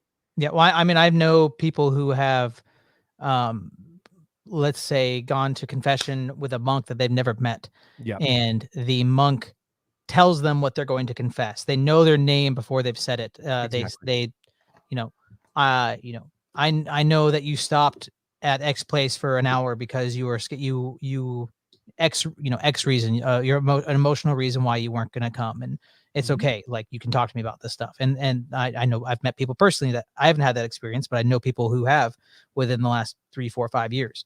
I've met people who've met Elder Ephraim, and they're like, Elder Ephraim comes to them, and they don't know this a couple. They don't know that they're pregnant, and he goes, "Name your son after me." So, yeah, stuff like that. So Yeah. I think God can, especially when you have a pure noose, God grants you visions. He can grant you gifts, spiritual gifts. But the remote viewing, all the new age stuff, is attempting to grasp that fruit, grasp those gifts in your own power. And a lot of that Exactly. is, maybe there's an argument for a lot of that power is within the human capacity, the human soul. A lot of that, I would say, especially like the knowledge that you're gathering that you shouldn't be able to gather, Mhm. is most likely just straight up coming from demons talking to you, Mhm. demons, demons remote viewing. They can spy. They're they're Mm. listening to us all the time. They can't hear your thoughts, but they can hear what you say. So you gotta be careful what you say.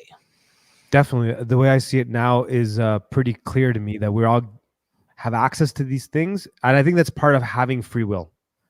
I think part of having free will and allowing yourself to be put in a position to be fully judged by God you choose that. I chose to do those things when I did them, right? So anybody can choose to do that. So you're choosing to not listen to your father. Your father Right. is telling you you're not ready to drive the car. Don't drive. You're not ready to go out there and burn the grass. Don't do Mhm. that. And you're like, but I am ready. And then you go and you burn your face off, right? Yep. That example that with your no, I mean it's Yeah. funny, but it's true. Corey and your brother illustrates the point. You can do that. Should you do that? They did. And they did, and they got their face burned Yeah. off, right? So it's the same thing with all these things. You can learn to do Update. these things. My brother is now a neurosurgeon. Oh. He operates. He's a surgeon that operates on the brain and the spine and stuff. So Wow, didn't cool. burn his didn't burn his mental faculties. Those are good. Definitely. So that's what I think these things are, and it's pretty clear that you're given a choice. And some people are a little bit more adept at them than others at some of these things. Yeah, I was pretty adept at it on a lot of things like that. I never really did anything bad with them, but when you take psychedelics or you meditate deeply, we were talking about this with Cyprian. It's you open up the radio station, right? Yeah. And if you're not able to know who to like, if you don't do it through God, so when God does Saint it, Paisios. Saint Paisios exactly, talks about he exactly. uses these terms. Does he? Oh, is that Yeah, in the do you know guru? Saint Paisios' story? I do. So he was Which a part of his radio. story? He's a radio operator in the Oh, the Civil world. War in Greece. So That's right. he uses tons of analogies about radio frequencies and Mhm. warfare and all this stuff. And he says like you have to turn your soul to the right frequency to tune into God and get rid of the static and all this stuff. And that the devil plays interference. And he uses a lot of that analogy. So within the I never called it the new age, but the new age to me was like the cartoon version of occultism. The harder, like down more whatever, they use this a lot. That's why you hear frequencies. They always say use your love frequency, your this Ah. frequency. Those frequencies, when they originally took those concepts, were from the Kabbalion and from Hermeticism, because vibration is one of the principles. You understand? So if you use those as your starting point, that's how it's viewed. It's viewed as a radio, exactly the same Paisios means, and that's literally how it works. That's literally how it kind of feels when you do it. You kind of think of something and you put yourself in a hypnagogic state by constantly. It's the Jesus prayer is literally doing that. Right. It does that. It does that. That's why a lot of mantra work is very much like the Jesus prayer. So people have that reaction when they hear the Jesus prayer the first time. They associate it with mantras. What would you say? How is it similar and how is it dissimilar? It's everything we've discussed all night, whether it's sacred geometry or remote viewing or any of that stuff. It's exactly the same thing. It is a mantra. We don't call it that. We call it a prayer, but they call it a mantra. The difference is with the Jesus prayer, everything is like a GPS coordinate, right? Our coordinate is always God. What does God want me to do? Right? It's always about that. And here we go. Jim Bob is actually spoon bombing me. Spoon bombing, dude. Go on. Coordinates, go on. Bob. So yeah, it's a coordinate you put in your GPS, right? And our coordinates in our GPS is God, right? So we go. That's our monarch. That's who we look towards. That's how we try to define what's moral, what is immoral, and so on and so forth, right? So we abide by those rules and we move in that direction. So when we're doing the Jesus prayer, we know that already. It's already preset as a coordinate in your mind. That's your GPS is like go to God, right? So then someone doing a mantra, like, oh my God, I'm just doing this mantra over and over again, right? This person. These affirmations are just like so good for me. Like it's just really are. Oh my God. And then now they do like that vocal fry version. Oh my gosh. Jim Bob, I was dying this morning watching yesterday's stream, catching up with it with RFK and the love language people at the zoo. Like what were they saying? Una masakada like that. Yeah, I hadn't laughed that hard in a while. I didn't watch the stream, sorry, Jim Bob, but I did watch his RFK. That RFK thing, man, that was awesome. That killed me. That's so on point. So on point. That robot, El Robato. Yeah, dude. Roboto. RFK at the zoo was so good. What was he doing at the zoo? What's RFK He doing at was the he zoo? was looking at the new ager with their light love language. Doing what? Because okay, well, God, you just got to go watch it. I can't Okay, explain the I gotta joke. watch that. Jim Yeah, Bob's in it- the chat. We're talking about Jim Bob talking about a video. yeah. Sorry, It, Jim it was Bob. a really good callback to something earlier in the stream. It hit so good. So we're talking about the Jesus prayer and Oh, mantras, Jesus, part of the mantra. So and when a they're lot of the stuff we're talking about is inversions, right? So like it's all inversions, especially from like Everything's a inversions. Protestant perspective, because they have flattened Christianity out so much that anything like, I often say that Protestants don't really know what worship is. So when they see Mhm. us venerating icons, they think that's worship because Mhm. all they really have is veneration. They have praise, Mhm. those kind of things. So you could say that mantras are vain repetitions. The Jesus Yeah. prayer is repetition, but it's not vain repetition. You're praying to the one true God, where mantras are often to demons from our perspective, or just affirmations. I'm listening to the same thing. You are loved. You are accepted. You will make $1 million. Hot dog. It all comes from what we were talking about earlier from the Hermetic perspective, because a lot of that New Agey stuff derives from there, whether they know it or not. It is mantra. It is a vain repetition, but they're doing it from the perspective. It's solipsism. They view themselves as mind. So we were talking about they view the all. Their definition of God is the all that permeates and penetrates all things, and it is the all-knowing mind. That's how they view it, and everything's encompassed within this all-viewing mind. We call it God, and we don't look at it that way, but it has similar attributes, right? So when they're doing the mantra, they are the God present in that moment. So therefore, they choose their GPS coordinate. That's why I was using a GPS coordinate as an example. Our GPS coordinate is Christ, and it's clear and simple. We don't debate that, right? For them, it could be like manifesting something or fixing their butt because it hurts or whatever. You know what I'm saying? Before we go on, I gotta tell you a story. So my mother-in-law, my wife's mom, doesn't watch the stream very often. Oh, and there's my wife. There's my wife now. Hello, Mrs. Westford. But Hello, Miss okay, Westford. my mother-in-law said she decided to watch me once, and it was an episode that you jumped on, and she said within the first 5 minutes, we started talking about Wes Watson's ass. And I she was like, talking about that. yes, you came on the stream and you were talking about Wes Watson's ass. You're saying, look at that frumpy ass. It looks like he's wearing a diaper. And my mother-in-law came to me and was like, I haven't seen anything else on your channel. I don't know who this Mano man is. I'm so sorry. I'm sorry. I'm not saying that she thinks I'm like a homosexual or anything like that because of you, but could be, dude. I mean, now we're talking. If she's listening to right now, if she's listening to right now, and it's like, maybe he's out there on the porch right now doing it. Wes Watson's ass again. Is all he talks about is Wes Watson's ass. There's nothing more important, man. Like, I mean, is there anything more important than the butts? Like, come on.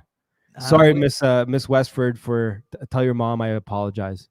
We don't always talk about butts. And we talked about butt rock a little bit. We talked about butt towns. I mean. Oh, was that earlier? Well, we did talk. We talked about Butt Town earlier. I was talking about the butt towns, and how they stink. I mean, what is it with that? Like, why is there these butt towns? No, like, why do you keep bringing up butt stuff? Is I think the real question. Well, I'm just trying to keep it secret, but I'm all. Oh, I do remember the Wes Watson butt stuff. Yeah, right. It was when he was yelling at Jim Bob and Andrew. Right, with the saggy. Yeah. You were like zoom in, enhance. I remember it now. Yeah, it was like the day after they did that Wes Watson thing, Jim Bob and Andrew. Yeah, that's right. We has like the saggy diaper, the saggy old man diaper. Yeah. Why is he? What's up with that though? Like, why would you wear that? I don't know. He wears white pants, dude. But why would you wear white pants? Okay, why wear white pants? Period. Do you think he stuffs? I don't know. Well, do you think he puts I don't tissue paper in there and make it look like he has an ass? What is that? Like, it has to be. It has to be like it like fell off. You know what I mean? Dude. It's kind of there. You know what I'm saying? It's. I was gonna make a really bad joke. Since coming back to orthodoxy, honestly, man, I can't make half of the jokes I used to make. It sucks. Man, I was gonna make a joke right there. Well, you cannot. It's all about framing. You just got to frame it the right way. The Say butt say you can say that it's I'm saying this as Owen Benjamin. Then you can All say right, all anything right. you want. You know. You're saying it as right, because when we I did mean, that, yeah. You know, I made a do you remember that comment you made to me privately? You're saying, so you're saying that Father Turbo might have heard Oh me? yeah. Yeah. So you're saying that there's a good chance that Father Turbo heard me make a joke about a dildo. It's very possible. I could tell you right now, Father Christopher did. Because he sent me a message. He sent me a message like, I'm not sure I understand the humor of the Can you comedian you please have on. direct me to that young man's priest? No, I was like, I backed you up. I'm like, no, he was doing this thing. This guy, Owen Benjamin, and blah, Okay. blah, blah. I also think, toned it okay, down from when okay. when I first wrote it. There's more explicit words that in my notes that I did not use. Oh, well, I If want that to hear helps. it I one don't know. day. And Jim Bob ruined our surprise, so that's not going to happen. But that would have been good. Because what was I calling you, You Benjamin still could Owen? hey, you mentioned that, dude. Weird synchronicity, dude. It's all Yeah. so we have this guy in the chat. His name's Benjamin. No, Oh my yeah. last name is Owen, actually. So this is Whoa. Benjamin Owen. So that's the dude. This is the dude you're calling me, dude. That's the guy I was calling. Yeah. Oh my god. That's that right there. So I That's see I the wasn't man. making it up. Benjamin Owen, right there, bud. Yeah, it's the law of attraction. Somebody mentioned that earlier. You manifested Benjamin Total Owen in your life. manifested, man. It's two principles in the Kabbalion, bud. Yeah, when I was talking with Cyprian about that, especially when we were off air, and we were making jokes about the manifesting stuff. Oh, I can't tell you that. Never mind. I'll stop. I don't know what Cyprian wants me. Cyprian's a cool guy, I gotta say, man. He's like the real deal. I know him through the royal path. Yeah, I yeah. was really surprised to see his history after watching the royal path for like 2 years. Oh, you didn't know his history? No, not for the longest time. Oh, but you do now. I do now. Yes. Okay, because we started with a bit of that, like the gigolo stuff and all that. Yeah. Yeah. Because we were also kind of in weird similar circles too, because he was with Jeff Berwick, the Dollar Vigilante, like all those anarcho-capitalists and blah blah blah. So I'm surprised I didn't listen to his show back in the day more. He had one that with Joe, because it's funny because on the Royal Path they're always making fun of Jordan Peterson, and it was funny because we were talking about Jordan Peterson. I just kept thinking of Jim Bob's impression of Jordan Peterson. He has the best one. That is the best one. Yeah, that's the best one for sure, hands down. But yeah, he interviewed Jordan Peterson right when he was breaking, and it was funny because just watching that interview and watching the Cyprian we know today is just it's so weird. How many high-end leather journals do you have? Why is this like a? It's for your. For my wife. For your wife, is that what he meant? He said Miss Westford, right? Oh, Miss Westford, yeah. I'll let her answer. Is she there still? Yeah. My wife guessed that this Benjamin guy is Lebanese. Yeah. And he's talking to me. How many high-end leather journals do I have? Yeah, for all your manifesting and stuff, so you can manifest things. That's what I'm thinking he's talking about. I have who knows what he's talking about? Like a sketchbook that has like a leather cover on it. That's probably the closest I got. I have some like cheapo journals. Yeah. Okay. I thought it was I'm gonna walk away from that. But my wife is really screaming at you, man. Really good at guessing stuff, or like having like an intuition to just like being spot on. Yesterday, we were watching something like that. 2 days ago, we were watching The Rise of the Planet of the Apes. We're going through all the Planet of the Apes movies. Oh yeah. And we're watching the second of the newest one. And there's a shot where like these people are coming up in a Jeep and it cuts and it's like a doorway and somebody walks into the doorway and all you see is like a silhouette of the back of their head. And she goes, what is the guy's name again? Oh God, I can't remember the actor's name. Give me a second. Stand by. Someone shooting guns out there? Yes, it keeps breaking up my thoughts. The neighbors are shooting very loud guns. Dark night. Oh, that's awesome. My wife's gonna be able to get this guy. Gary Oldman. Yeah, I can't even think of his Gary name. Oldman. My wife sees the back of this dude's head in a silhouette, and she goes, "Is that Gary Oldman?" and it cuts, and it's like shows his face, like that's Gary. I didn't even know he was in this movie. You knew him off the back of his head, dude. Gary Oldman, man. I used to be like a movie freak. I used to love Gary Oldman. Used to love that guy. I haven't watched movies in years, man. Commissioner Gordon, man. Yeah, I should start trying to. I can't do it anymore. I don't know what happened. I used to watch the same movie over and over. I've done that. Sometimes I'd play a movie and I'd start it back again. I've done that. Yeah, I've done that. I'd watch the same movie by myself like 6 times in a month, and just like seeing what I would notice that I didn't notice before. How deep I could get into it. I've done that. You ever watch The Following? Before Memento, he did The Following. I forgot the director's name. I've heard of it. I haven't actually watched Nolan. Not that Christopher Nolan. Whatever. Is there? Huh? What? It's is it a television series? No. It was a movie he did before doing Memento. It was like one of his it's awesome. It's pretty cool, and it's kind of freaky. Came out in 1998. Oh, you looked it up? Yeah. That's pretty. Yeah, I've heard of it, but I've never actually seen it. Yeah, it's like when Looks like you can watch it for free here on YouTube. There you go. Boom. Got that. Do it. See, you know what's hard is stopping swearing. Do you swear a lot? Mostly by myself. Like yeah, working on the house, it's by myself. I mess up something, I'm like, boom. That's probably 90% of my swearing. Awesome. How did we go from all that stuff to this? That's great. I like it. We went from like sacred geometry to like Hermeticism, deep into that. Went to some Fibonacci. Did you talk about the all mine stuff? Did you get to that, or did we cut away? Because you said you're gonna like do their creed or whatever. You want? Oh yeah. So So there's different types of Hermeticism, and I didn't do that. Do you want me to do that? It's up to you, man. You mentioned it. It's up to you. It's up to you. I don't know if anyone's bored of hearing about that. Weird, because people keep asking me to do an episode like talking about my past and all that stuff and Hermeticism and like how I got out of it and the changing images of man, the document, whatever. But I don't know. I'm just not feeling it. But every once in a while we talk about it. It's cool. We talked about it a bit with Cyprian. That was cool. But do you think knowing all that stuff and having that past helps you connect with people who are still in that, or being able to help draw them out of it? Or is it just connecting to other people that have already gotten out of it? Or is it both? When you watch the debaters in our community, the Andrew Wilsons, the Jay Dyers, the Jim Bobs, and then they take apart someone's argument and they know where their argument's going to go before it goes there. It does that. So if I'm talking to a new ager, or even a lot of the people that are just getting into the, like, not the new age stuff, but like the deeper stuff, because that's what I was into. When I'm hearing it now and they're like, "Did you know this thing?" I'm like, "Yeah, but I," and then it's like 101. Yeah, and you start finishing their sentences. That's why when I saw that Randall Carlson stuff on the geometry, I could already finish that sentence. Actually, when I was taking Cyprian's course, he started off talking about something. I looked at Manny. I'm like, he's going to talk about the pyramid next and how it measures the planet.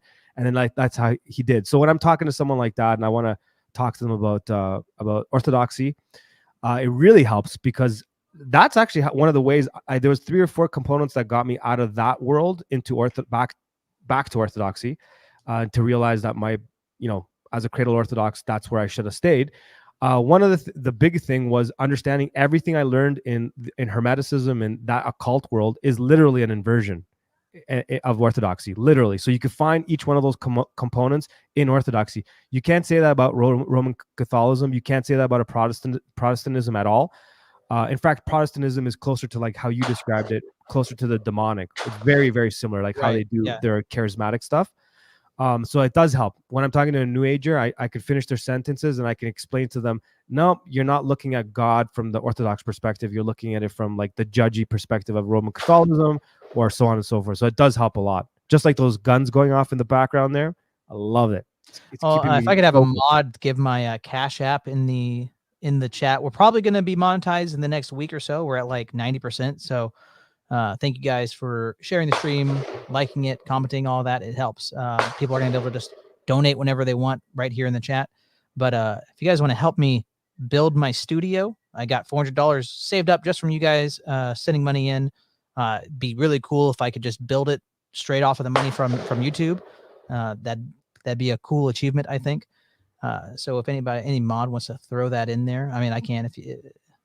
Okay, Moldy, you got it. Anybody feels inclined to help me get off here in the rough streets and keep those The dang The guns. I don't have a pop filter big enough to stop that.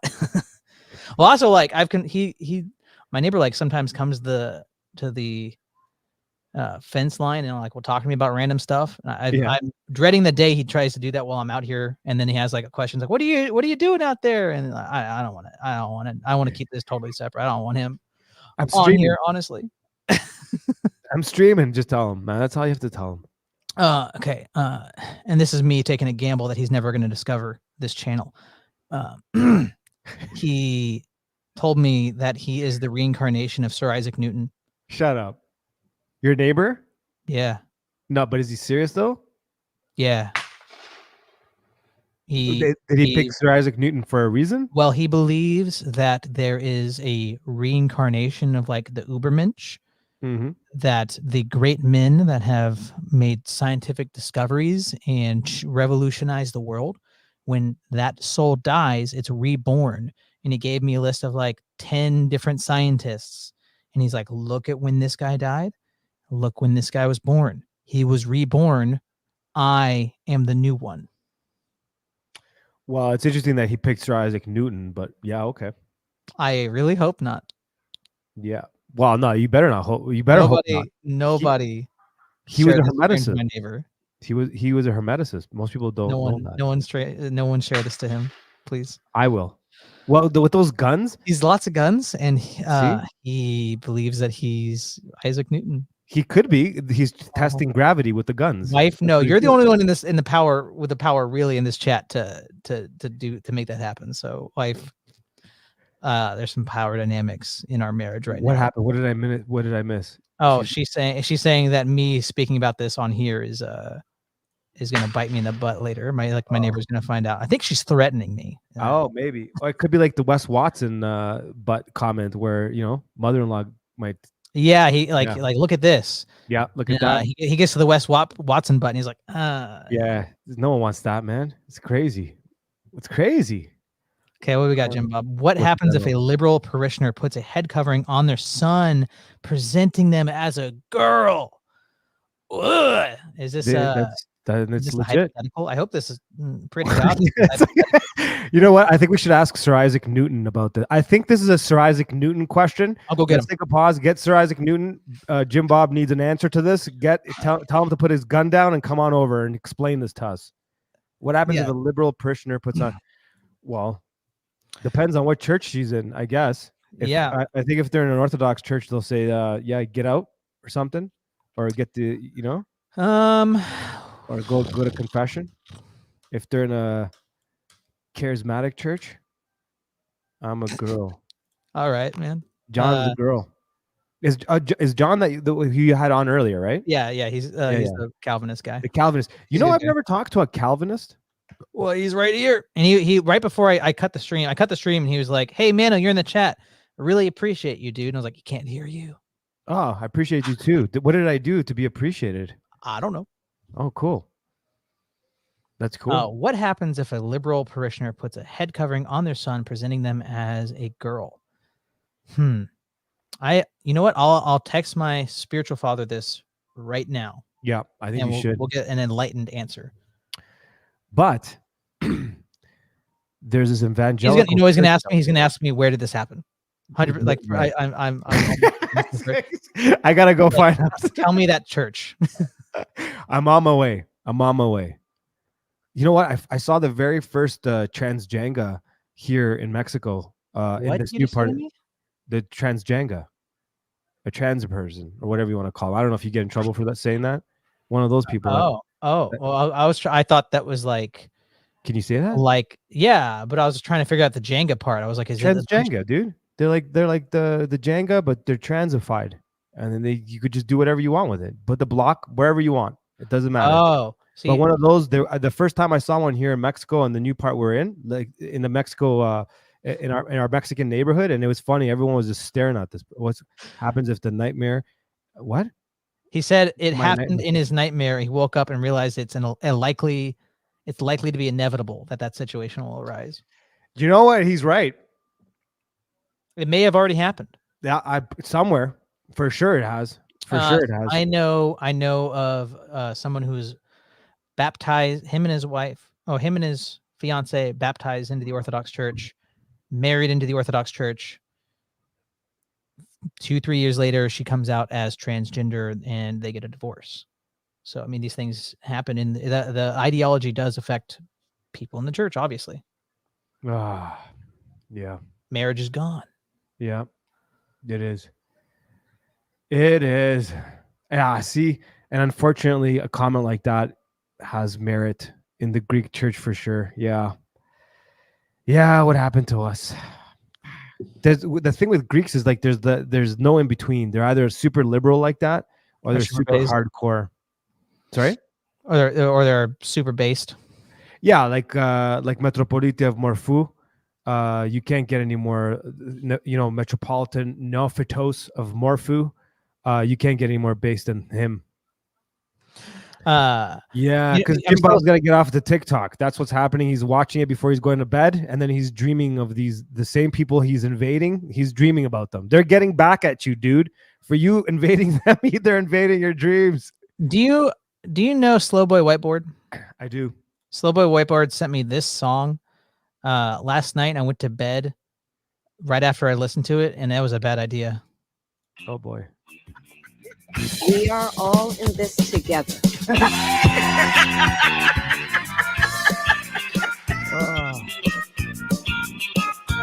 Unburdened by what has been, I heard you say. Are you misunderstood or just cray-cray? Keep them in jail is your prescription. That in the end, who doesn't know? Wow. It won't go well. I love that one. It's my prediction. Wow. You came with Joe. You gotta go. Kamala Chameleon. Call me Kamala Chameleon. Anyways, yeah, that was the soundtrack of my dream. Oh wait, here, Orthodox Family Life just made a comment I wanted to see. Yeah, I jumped in again. Yeah, so I've talked this about a couple times. It's unfortunate that there's the two extremes. There's the super liberal ones and the super hardcore ones. I'm not just saying because I'm a Greek person, but if you go to Cyprus and a lot of parts of Greece, they're super hardcore. It's just the weird ones that you get in these liberal cities where you get some of the people that are a little bit more, I don't know, trying to modernize things and get a little fancy. I mean, the bishop here in America is one of the biggest factors, I think. When you have a bad bishop who's doubling down on his errors, then you're going to have problems. I mean, that's going to filter down into the priests and how that's ran and everything. So, well, within the Greek community, like the Greek ethnic community, it's kind of creating a weird little problem because we're all fighting, but then it's making a lot of people that were kind of more liberal, now that they're seeing things getting really liberal, turn super based. So that's the good thing. That's the good thing. Kamala Harris and Vin Diesel never been in the same room together. She does look like him. I never thought of that. She does look like Vin Diesel. Okay, I got it. Oh my God, that's true. I have not heard this. Okay, let me. That's a good point. Oh man, that is gross. That is possible. Kamala Harris is Vin Diesel. Oh, well, could be. Are you looking at pictures of that? Is that what's going on over there? Yeah, I am. Okay. Oh, I made it smaller. Go back. Huh? Okay, we got that. Let me try to find a good one here. A good Vin Diesel. I find some funny ones. Okay, this is good. Does he still do stuff? I haven't paid attention to movies in a while. Is he still in anything?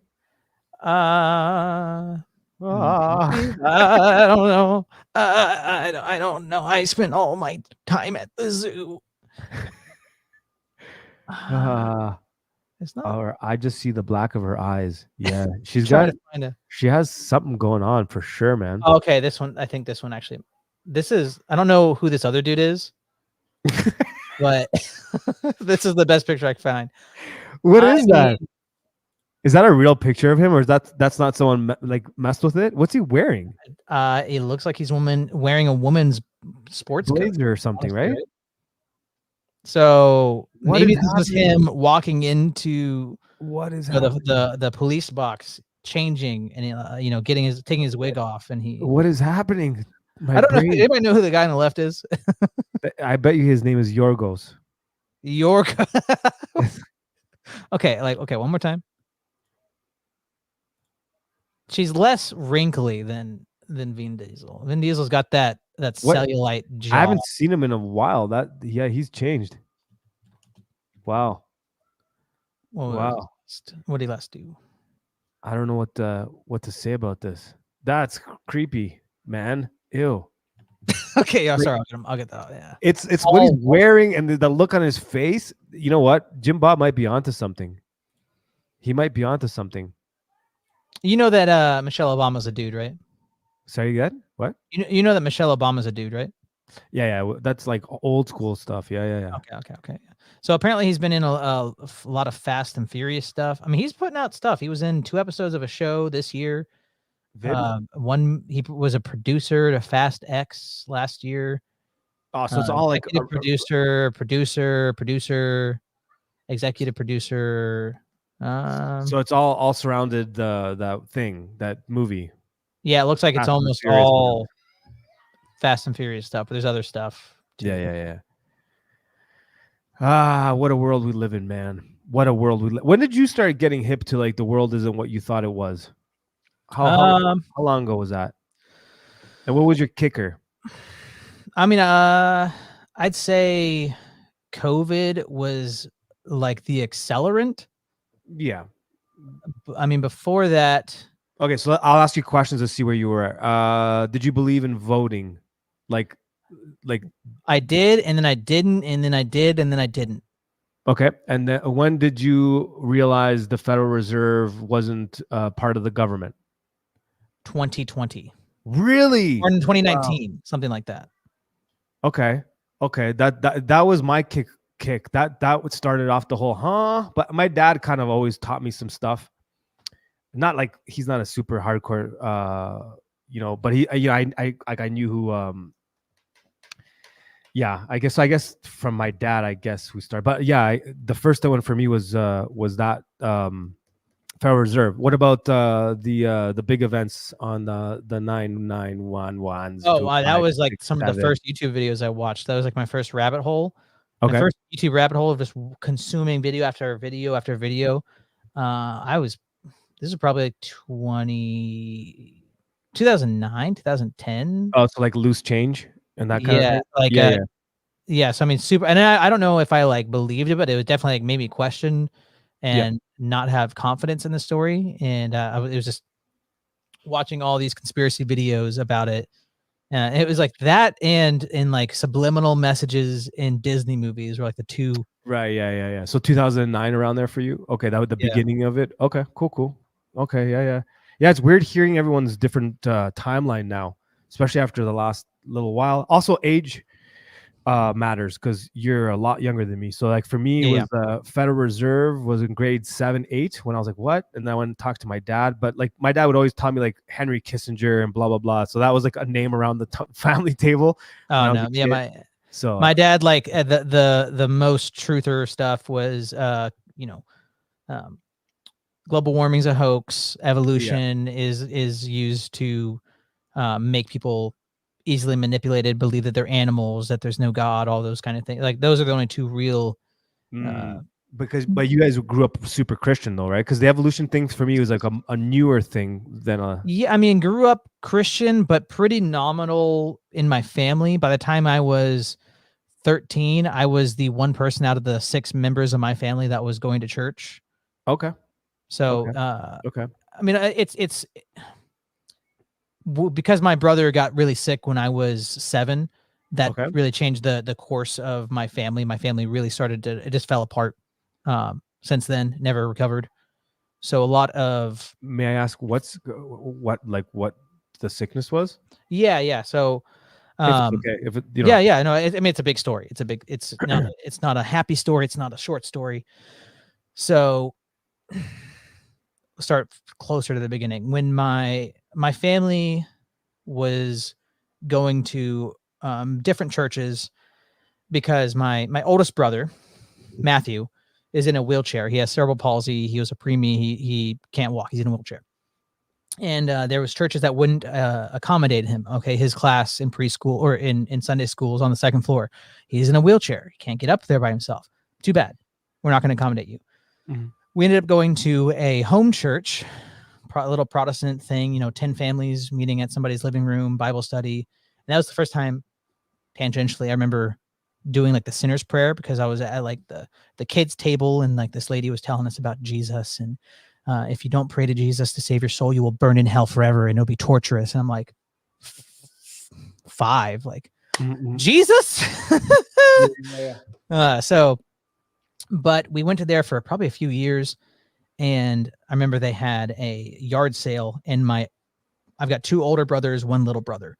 My next older brother, Garrett, bought the pastor's laptop, and my brother Garrett was going through it because he wanted to use it for school or whatever. And he was like, "Hey, Dad, can you come in here? I got to show you something on this laptop." Hard drive full of prawn, Wow. child Okay. prawn. I didn't see this coming. Yeah. So, Okay. oldest brother Matthew idolized the pastor, hero worshipped him. Overhears this conversation, goes Okay. into a dark depression, stops eating, stops talking to people. We don't understand what's going on with him. Starts self-harming. Wait, this is your older brother, right? Oldest brother, yes. Oh, okay. Oldest brother, cerebral palsy, hero worshipped the pastor, found out he's a pedophile, went into a dark depression, stopped eating, stopped taking care of himself. He would this, and the doctors told us they diagnosed him with something called delirium, is what they called it. But over a course of 7 years, he was either at the home, and he would not sleep at all at night. He would scream. He would tell us which demons were possessing him. He would say that Matthew no longer exists, and he would tell us the names of the demons that were in him. How old was he at that time? 15, 16. Okay. All right. So he would hurt himself. He tried to hurt us. He couldn't be left alone. He couldn't go to the bathroom by himself anymore. He couldn't eat by himself. He had like everything, because he was pretty functional. He's a very smart guy. Even at this, he's recovered to a large degree now. He's in assisted living facilities, but because of all this and like the time that happened in his life, it's like really stunted his maturity. Like he's now that he's kind of gotten to a better place, he is holding on to like the stuff like from before he mentally collapsed. So the stuff he cares about now is like in his 30s is stuff he cared about when he was 15. But when he was at home screaming all that stuff, there's times like he was on. I had to pull him off my little brother because he was trying to strangle him when it was just like me and my brothers at home or whatever. And I was like, "What is that sound?" And anyways, so that's. And I can't remember off the top of my head. In 7 years, he was in the hospital 9-10 times because it was just getting so bad. My parents would take him to the hospital. You got to fix him. We don't know what's going on. When he's in the hospital, he's just totally doped up, drooling, unresponsive, couldn't tell you his name, doesn't track with your eyes. His eyes are just glazed over. And towards about the 7th year of all this happening, so I was 7, now I'm 14. I'm in high school, and my parents divorced towards the end of this, and the hospital said, if you don't pick up your son, we're going to take him to a homeless shelter. So my parents picked him up. My mom said, I can't do this anymore. We can't have him in the home. They put him in an old folks home. He was 20, 22 or something like that. And he was the only young guy in a nursing home full of old people pooping their pants. And at that time, he couldn't tell you his name probably. So where did we start from that? Yeah, that was my brother's sickness, and that affected me quite a lot. I was 7 when that started. My little brother was 3 when all of that started. So I got a couple of years of normalcy, normal family problems, decent, like normal family stuff. My little brother didn't really get that. And he was cast right into hell, essentially, in our family life. So I think that he has a lot more more traumatic stress, more traumatic stuff because of that. He's whatever couple of years I got of normalcy helped me. I don't. I've told this story and like some other more specific things about it and stuff to some of my best friends, and they're like, I'm sorry, but half that shit. If I went through that, drugs, Mhm. lots of drugs. I would be on drugs. Why aren't Mhm. you on drugs? Mhm. I don't know. My Protestant church, there's lots of good things to say. I mean, there's a lot of bad things to say, but I'm very appreciative that the Protestant morality and the different things that I was learning from, because like I said, by the time I'm 14, 13, I'm like the only one in my family caring about the stuff, going to church, being involved in it. That kept me from a lot of degeneracy or coping mechanisms that I likely would have otherwise resorted to. For sure. For sure, man. That's a big one. Wow. Wow, dude. Yeah. If it wasn't your show, I would say thanks for sharing that. No, because like I just totally interviewed you there. Dude, But also, yeah, I'm likely a closeted gay man because of it. So, well, of course, yeah. Well, that's hardcore. How would you that moment where they realized with the laptop and all that stuff, they clearly look at that as the point of schism. That was the point where he had like a schismatic break internally, right? so one more time. I don't know if I caught the beginning of that. The point where they with the laptop and all the stuff that was on it. That's a lot of this stuff, a lot of the story, because I was a child looking at it through child's eyes. Mhm. A lot of the way I tell it now, like in that form, is post hoc, me asking questions to my family, trying to be like, what was a lot of this stuff, and then them, what they've gathered and why Matthew, like the stuff with Matthew discovering the stuff on the laptop, that is my brother and my dad being like, it was like the same, like the next day after he told me that, like he must have been in the hallway. They assume that somehow he overheard or something. I don't think they saw him or anything. I mean, I also don't know. And my family doesn't really talk about it very much. Yeah. Okay. Well, sorry. I won't ask any more questions because I No, can I mean, it's kind of see fine. where that goes. I can kind of It's, see where that it's just one of those, like, it's literally just my upbringing. So like when a lot of the stuff, when people ask me, oh God, my neighbors, the oh gun God, guy. hey, just a second. Hey, wife, you didn't rat me out. My neighbor gun guy just said, hey, when you have a second, give me a call. What? No. Dude, am I talking loud? Am I talking loud? Well, she's laughing at you here. Maybe she didn't rat you out. What's going on? I don't know. Are you kidding right now? Did he really send you a message? Yeah. Shut up, man. Seriously? Yeah. Dude, get out of here. You do look worried though. Oh. Wow. He is remote viewing for sure. We were talking about that earlier. Hey, how you doing, man?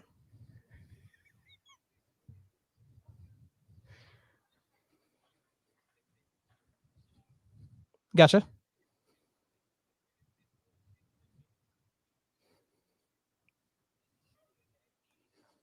Dang, dude.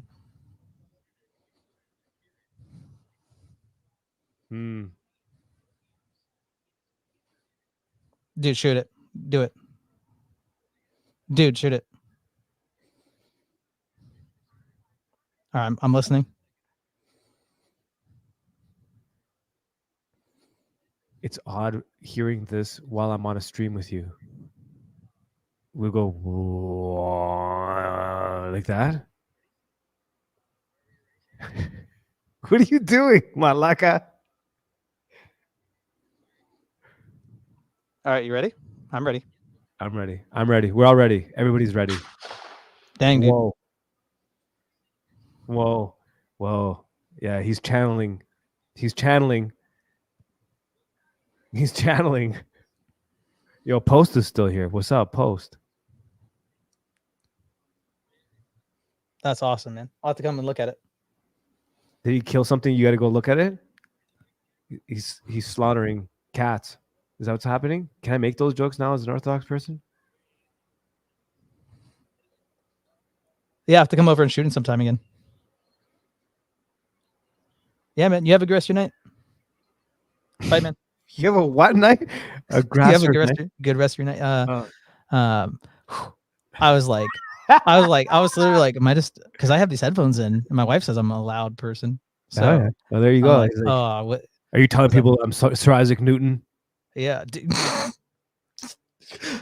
I'm just Good. saying. I've seen some evidence that he might not be the most stable person. So Well, yeah. if everybody, this is you all have power over me right now. Please help protect my family from Isaac Newton. Yeah. I'm Well, just saying. I'm in deep now. Sir Isaac Newton was a hermeticist, man. Yeah, For sure. man. For sure. What were For we? My life hangs in the balance. Yeah, but yes. I mean, when my life was cast off course when I was, because of my older brother. Like I didn't go to school for probably a year or something when it first started. My mom was I was homeschooled and she just couldn't do it. And then like after a year of it not working, she put me in public school and all that. So Oh, it's understandable, man. Something like that's crazy. I had a family member that had not this really similar, but kind of similar. They had yeah.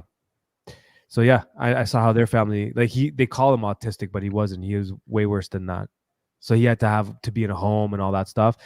And so, especially in certain age, when you're developing as a dude, you do some weird stuff. So that would happen. So anyways, I'll leave it at that. It's not my family situation, someone else's. And like I said, he's a crazy smart. Like the things that he cares about, he just has like infinite recall and infinite long-term memory. Like, hey, he loves 007. He loves James Bond. It's like, okay, tell me about, what's off the top of my head, what's like the 9th James Bond movie? Oh, it's this one and this actor, and it was made this year, and this was the producer, and it'll just like off the top of it. I mean, but he has a really fairly severe stutter, and he's got the hand things, the simian hand. Yeah, the family member that I'm referring to has those hand things too. What's wrong with autists? Nothing. I don't know. I have the tism. Baptism. That's so bad. That's so bad. Well, you laughed. I did. It was bad. It was bad. Good. It was bad. It was so bad that it was good. It was deified to goodness. It's so good. It's so good. It manifested to good. It was a good manifestation, because we went from like, where was your moment of like figuring things out, and we went through all that story. I don't remember how we got there though. I don't remember how we got there. You were asking me like upbringing, like when did I get woken up to certain things? Yeah. I would say, like I said, like 2020 was definitely like the accelerant that. And also because 2019 is when I became aware of orthodoxy, and 2020 is when I became a catechumen. So having the veil very much lifted, and all of the things that were being plotted out from top down, just on display for everybody, and just seeing like all of these institutions that I had, because I mean when I was 14 I was an anarchist, and I was an anarchist for 14 to 19, 20, something like that. No, maybe later, maybe 22, 14 to 22, something like that.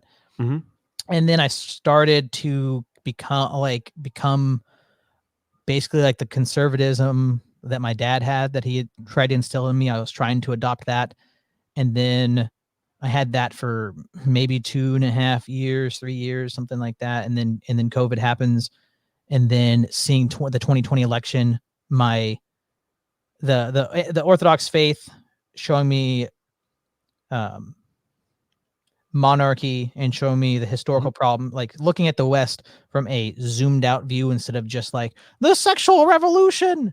Like being able to see all, like, boom, the clarity, the zoomed out view of all this stuff. Yeah, it was hyper focused. It was kind of hard to miss. Because I remember when that stuff started hitting, end of 2019, I was telling people things were going to happen. My wife, whatever you want to call her, Manny, who's here too, and all the like, I was, and that all of them saying like, that's BS, nothing's gonna happen. Then as one thing and the other, how did you know? I'm like, I didn't, just read this or look at this, look at that, and then just And then I remember that spillover in early 2020 when everyone started podcasting about this kind of stuff, like people that have never heard it. I'm not talking about people that were at it for years that were, entering the space and kind of like telling people like, yeah, well, how about this? It was funny, just not funny, sorry, but it was interesting watching people kind of like have those like wow moments over the span of a couple months rather than over a couple of years. Like I was saying, for me, Federal Reserve was grade 7. Oh yeah, no. See, I mean, I didn't. If I knew about it, it wasn't something that I'd like clicked into place or. Yeah. It was. I mean, I knew about like fiat currency, and that we're not on the gold standard and stuff like that, but I didn't really look into that more deeply. Probably sometime 2019, 2020. Well, for me, it was less about that. I mean, that mattered, but for me, it was more of like, what do you mean? Like they're not part of the government, and then wouldn't they have all this control and blah? And then I started to realize things that my dad was telling me about Kissinger and a bunch of historical situations. And then as I got older, and then there was like the whole Y2K. Some people forget about that, and like that whole thing. So, but I grew up like listening to like Art Bell's, Coast to Coast, and Greg Norrie, and like, people that we laugh at now to some degree, like William Cooper. I was reading William Cooper in like 99, but I was also reading like weird alternative stuff like Graham Hancock, Fingerprints of the God in like 99, 97, and like Manly P. Hall and all this kind of weird stuff. I was already reading that stuff in that time. So as these things kind of happened, I mean, it has its good and it has its bad, as we've already discussed. So when I mean like the Federal Reserve, for me, it was more of like these guys clearly control, like, how we call now, what do we call those? How do we say this without getting in trouble? That certain group of people that the tiny hats. Yeah. The hook. Manny calls them the hook people because the hook letter people, Okay. So the hook letter people conversation was very common amongst my family, but not from like the guy, the guy in the 30s, not from that perspective, but from like a legitimate perspective, like stuff that we openly talk about now. So amongst my family member, the hook letter people, the tiny hat people were a common conversation. So it was already like in us, like in my family. We all. Oh yeah, no. If anything, my parents would probably be the standard Israel lovers. Yeah, not in my Protestant. family at all. Zero. Zero. But then also we're from Cyprus, and Cyprus has a history of getting screwed quite a bit with the Turks. Kemal Atatürk was one of them. So I mean, there was a lot of that. Like Kemal Atatürk. I don't know how you say Kemal Atatürk, whatever that dude. He was one of them. So that was ingrained in the conversation. And then Cyprus got invaded in 1974. But first invasion was in 1963, and then so there's like this this culmination of stuff from the island of Cyprus. So guys like Metropolitan Neophytos of Morphu, he's old school Cypriot, man. Like that's like legitimately how my grandfather, my uncles are like. They're like that. So they openly talk about this stuff. So he talks about that too. Like there's videos of him. I don't know if they've been translated in English where he's openly talking about the hook letter people, like just. Boom. So it was like a big conversation around our table. So when the big event happened on the 9/11s, he was like, yep, that, that kind of thing. So for me, the ones that took a minute was evolution took a minute. Oh, and so that was super early for me. I mean, I'm talking like I'm like 10 years old. My dad's telling me this and like having me read books about it and stuff. When you had the atheists debating about evolution, what were the best arguments that the person that believed evolution gave? Maybe that, I'm not saying the ones you agree. Obviously, you don't agree. But what were the best arguments that the evolution guy gave? I mean, I've done 2 of them now. In trying to steal, man. I mean, off the top of my head, it's a lot of the stuff is like you can just kind of immediately see the problem. So it's so ridiculous. Even amongst like the hermeticist stuff, because like when you look at Darwin, Jean-Baptiste Lamarck predated Darwin by 30 years, right? And Jean-Baptiste Lamarck was talking about intentional evolution, but he wasn't calling it evolution the same way. Which makes more sense. It's. I'm not saying I agree with it, but it's a little bit more biblical if you look at it from that point of view. So, like, you know what I'm talking about when I'm talking about Jean-Baptiste Lamarck? Yeah. So I remember that. That's what that was. I never was a Darwinist. Never. I never agreed with Darwinism. Never agreed with Thomas Edison. You know, and I never agreed with Freud. Those were like the three big major figures that kind of you know, had a lot to do with the way people thought, or Einstein, right? Those are like the big, and I was never on that side. I was always on the opposing side. Oh, Metropoliti Nofito, man. Yeah, he's awesome. My parents went to that because it keeps coming up. My parents, when they went to Cyprus last, I was like, go find him, go talk to him. He's cool. Half of my family hates him in Cyprus, and the other half loves him. Hey, Mano, are you a young Earth or old Earth? Okay. So I really want to start delving deeper into this conversation. I want to talk to Seraphim Hamilton. Oh, He, that's very he has a person to talk lot to you of about that. he has a lot of great videos on the subject. I don't have an opinion as of yet. I'm leaning towards young Earth. So I would say that as an Orthodox Christian, Yep. it's not necessarily a dogmatic issue. You can be young Earth or old Earth. It doesn't being old Earth doesn't contradict anything in our faith. Believing in evolution 100% contradicts our faith. Hold on. What do you describe as old Earth, young Earth? So I because that's not how I understand it exactly, but I could be wrong. Young Earth would be that the So Earth young Earth is very biblical. So you Yeah. don't have to explain that. In terms of the old Earth, how would that still be biblical? people could say, you know, the word for day is symbolic, that Okay, kind of thing. Like okay. I get you. that you Yeah. could say that, you know, before Adam was created, there was much more time. Like Right, that's not right. you I know, understand what you mean. there's nothing within old Earth that goes, yeah, you know, to believe that you have to deny X doctrine or whatever. Well, like I remember when I was even like when I was nowhere, when I was still, you know, not in, I hadn't come back to the faith. I was still deeply immersed in Hermeticism, as well as like I liked a lot of physics, a lot of the physics stuff. I was really deep into like David Bohm and guys like that. And part of the evolutionary stuff, when you research it from their perspective, they do have answers that kind of like bypass the biblical stuff. You know what I'm saying? Mhm. Where like they acknowledge there's some anomalies, so they will find a different way of explaining it. But I'm leaning towards young Earth. What about you? Yeah. Young Earth or old Earth? I'm young Earth, definitely. I think Yeah. that it makes more sense. It does make And sense. how my position is that the Earth is young. Mhm. That is what is the Byzantine calendar? It says it's 7,525 years old or whatever it is. Mhm. I believe that it's young Earth that was created with time. Yeah. So just like Adam and Eve, or Adam was created ex nihilo, he's there, Mhm. but he was an old man, or not an old man. He was a matured man. When God creates the heavens and the earth, he creates the forests in the garden, he trees.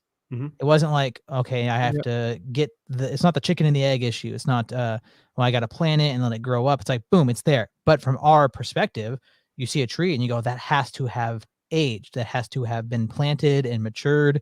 But it didn't. It was just created, but it was created with that time baked in. Adam was created a man. He wasn't created, he didn't gestate in his mother's womb.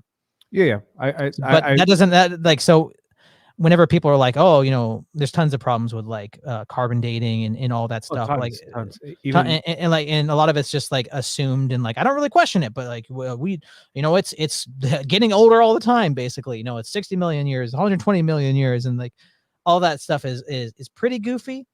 But like whenever I ask like they how know it. They actually know it's goofy. That's the the part that annoys me. That because that's what started to crack some of the. Because if you read a lot of those academic texts, they acknowledge that.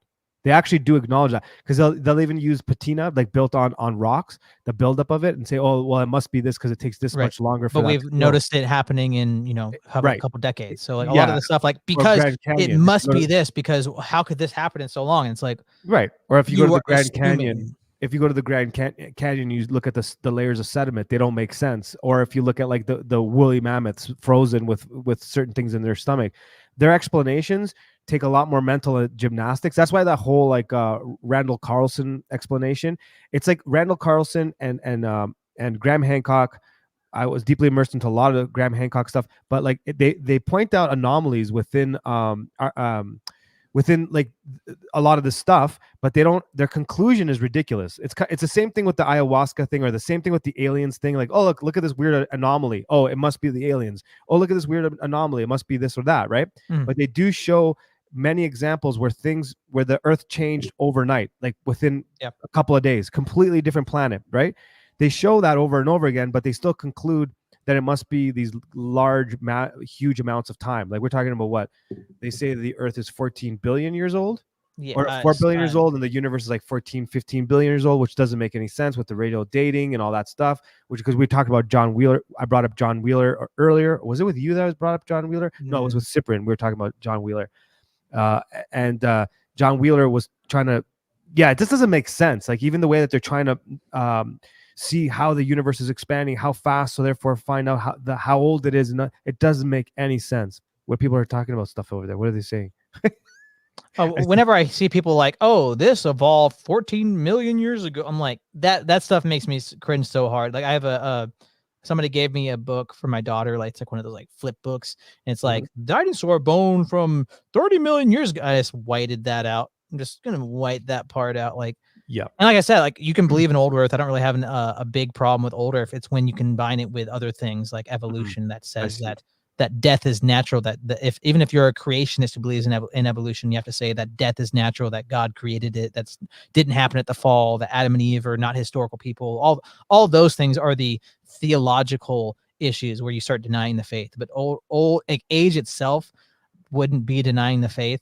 I mean, a lot of like we know it's this age is I think should be openly mocked. Like it's like how atheists think, oh, you believe in Noah's Ark, and they like start laughing. So when people say X evolved X amount of years ago, that's when you should be like, dude, you don't know a thing what you're saying. You're saying it with such confidence that you're a fool, dude. But that's what I'm trying to say. The irony is, if you go to the academics that they're quoting from, they actually don't believe that. So it's example like you assume that a lot of, like you assume. So I'm not defending Darwin, but Darwin himself says that if you can't find the missing link, then his theory goes out the window. He himself says that. So it's almost like neo-Darwinist, which, by the way, Darwinism is dying. Neo-Darwinism is dying within the academia in itself. But even Darwinists, when they were relevant, were more Darwinist than Darwin was, because even Darwin left a loophole and goes, well, if you can't figure this part out, it doesn't make any sense. He himself says for that, right? He allows for that, right? And then a lot of this stuff, it's presented to you like even the academics believe it. It's kind of like when you ask them to explain consciousness. Every time I've ever gotten into any conversation at U of T or anywhere else I've talked to people about it, or if you try to even figure out what consciousness is, even from an atheist perspective or this and that, they call it the hard problem for a reason. And that hard problem also makes its way into psychology. It makes its way into everything. And that's what is consciousness. So they often do this whole thing where I'm sorry to quote Terence McKenna. Maybe we shouldn't be quoting Terence McKenna, but he does make a good point. Others have used the quote as well. They all ask for, give me one miracle and I'll explain everything else. Yeah. Yep. So once you give them that one miracle, that starting point, they try to explain everything else. In terms of like the way that they measure time for like geology and stuff like that, it doesn't make sense, because if you actually read geologists, even atheist ones that start off as an atheist and become a theist, it's because they realize, I can't explain this for all the reasons you're giving, I'm giving. Like it just doesn't make any sense. The problem that I get annoyed at is that these in-between intellects, they throw it out as if it's a fact. Yeah. That it's insufferable to me. How you really denying this? We just know it, and it's like no atheist should call themselves a skeptic, because I've even had an atheist pop up on this channel, and I was like, do you find it a little weird that I'm skeptical and you are making the appeal to authority fallacy? He's like, yeah, it's interesting, isn't it? Yeah. I'm like, yeah, because they are. Why don't you have any skepticism? Why don't you ask any of these questions? Yeah, and they always go, well, what am I supposed to do? Like research everything before? I'm like, well, just don't say it's a fact. It's like, okay, so I'm gonna bring up something that might get everyone weird. I don't know. But someone slammed me yesterday. Someone posted a flat Earth Tartaria video, right? And it's someone that I know, right? And they posted a video by a guy named Awar. He was one of the first guys that made one of the more popular flat Earth documentaries. He's no longer a Tartarian believing flat earther at all. This guy, right? And he and a bunch of other people have been open about that. But everybody that's flat Earth keeps promoting this one episode, this one video. So I let this person know, and then they just give me this whole thing where like someone hacked his files and they pretended it was him, like just some BS, right? One of those. So then they're like, "What do you think's going on?" I'm like, "Listen, there are a lot of anomalies with a lot of these things. I don't really know, right?" Like they're like, Christians, you should believe this. I'm like, dude, I don't really know. But to conclude that you falsely assume things and you go, oh, it must be because it's flat. It must be because of this and that. I mean, it's just ridiculous. Like you got to look into it a bit more. So that's why when someone asked me in the chat if I'm young Earth or whatever, I'm just coming to some of these things. Like earlier, we were talking about the conspiracy stuff and how you got to like that point. I got into some of that stuff earlier, but I got to evolution later. And I'm trying to figure out some of this stuff now, but I'm also trying not to be scholastic this year in particular. And last year, towards the end, I took I'm like, okay, I'm going to take a chill pill. I'm not going to do deep dives like that. I'm going to do more praxis. I want to practice the faith more. I want to understand it from that point of view, because that's not my style. My style is to like read everything. So now that it's been a year and a bit that I've come back, or more than a year that I've come back to the faith, but it's about a year and a bit that I've been just trying to figure out the praxis part and interview people. I want to start doing deeper dives in some of these subjects, because it's too easy to just conclude stuff without thinking about it. Right. And I think it's my own experience. There's things that I've believed when I was becoming Orthodox. There was things that I either was like, I think it's this, but like evolution, I was not brought up to believe that it was a hoax, that it was like basically a conspiracy used to manipulate people. There's no science behind it. It's not true.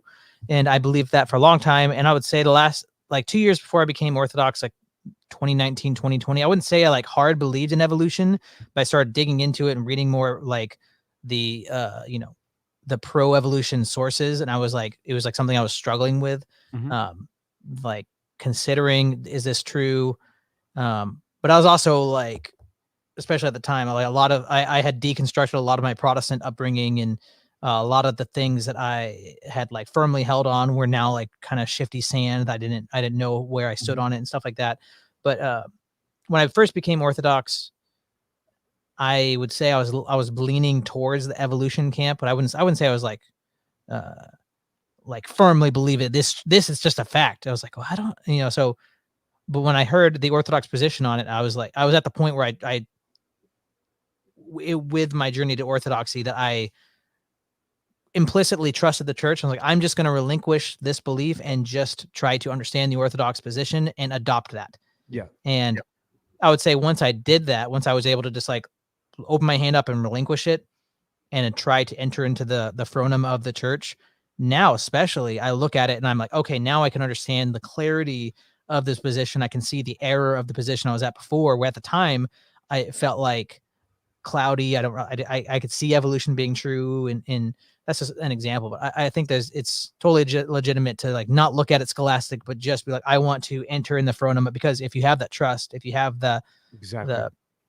if you believe that the church is a hospital and it's going to be led into all truth, if you come to that trust and that understanding, then you can, when you rub up against the church and Orthodoxy and things that you're like, I'm struggling with this, I don't see how this is true, all that kind of stuff, wherever you're at, if you can relinquish that and just go, I want to understand, I want to believe what the church teaches, then your nous will be cleansed through the hospital of the church, and you'll have that clarity to see why what you're holding on to is an error, and what the capacity, the dimensions of its error. Yeah, I like that. For me, it was I got into quote unquote what people would call conspiracy theory, not like how usually most people do. Mine was from consciousness. I've always been interested in consciousness and what is it, and that led me to try to have to understand a bunch of other things. So when I approached the church, when I came back to the church, I looked at it from the perspective of Mischief. What's up, my brother? I started at the same place. So when I came back to Orthodoxy, I approached it the same way I did anything else, whether it was Hermeticism or what we call conspiracy theory or whatever, or trying to understand whatever's going on in physics or this and that. My entry point was always consciousness. So when I entered back into the church, I did it from consciousness. I was like, what does that mean from an Orthodox perspective? And I'm only going to focus on that and praxis. because I have a tendency to read, watch this and that. I'm like, this time I'm not going to do that, right? And so So like those things are fine, but like a lot they of are it totally fine. has to be in the proper place and like Well, you know, fasting, like you know, you can be a glutton for right. knowledge. You can be a glutton for Yeah, whatever. I didn't mean it that it's a bad thing. I just know Yeah, that yeah, yeah. I'm not saying that you were saying, but for me personally, I know that that's like my weakness. I love that stuff. I get so like I dive into it and I just love it. This time I said, no. This time you're not going to experience this logically. You're going to experience this just from the point that you started everything else, which was what's consciousness and how do I practice. But it is important to do a lot of the bookwork stuff too, which is what I'm starting to do now. So to go back to evolution and all that, I left those types of things, not flat young earth and in particular evolution. I was never an evolutionist ever, really, ever. Well, after 99 I wasn't. After I read a couple of interesting books, definitely changed my mind. Not that I advise this book, but Biology of Belief was another book that kind of got me going, and Rupert Sheldrake and a few other people that you shouldn't name here because they're part of that Hermetic world, whatever. But they got me out of. So I was never into evolution, but it was more about. Well, I mean, I was to a degree, but not from the. It's hard to explain. I wasn't. I didn't look at it the way orthodoxy does, but I didn't look at it the way an evolutionist would see it. Let's put it that way. So, yeah, I did believe that humans have been on the earth for 200,000, 300,000 years. The more modern term is like 100, or the classic is 125,000. I believe there were 300,000, but I didn't believe the earth was as old as they say. I did believe that dinosaurs and humans were at the same time, and blah blah blah, things like that. So, anyways, it's a big long jibber jabber of nonsense. I saw some interesting comment here. Okay. That I didn't understand exactly. Mosquitoes Oh, I think you have down. it highlighted here too. It's blue. It says, Mr. Westford Mano, if you could choose which non-C conspiracy, what does he mean by non-C conspiracy to be real? Little mustache man. Okay. What about him? Which Why got non-C? say it. Yeah. There you go. I'm slow. I'm slow. It took me a minute. So which thing about Yeah. the National Socialist Party is real? Would it be Hollow Earth, Antarctica? Hollow Earth in Antarctica, or they have a moon base? Moon. They're super into the occult stuff. They were definitely super into the occult stuff. That was 100%. I don't think any of that. Antarctica, there's definitely some weird stuff going on there. Stuff in Antarctica. That's undeniable. Like I'm not sure where I sit on a couple of these topics that have come up because I've purposely avoided them. There are many anomalies out there. I can't deny that both sides have trouble explaining.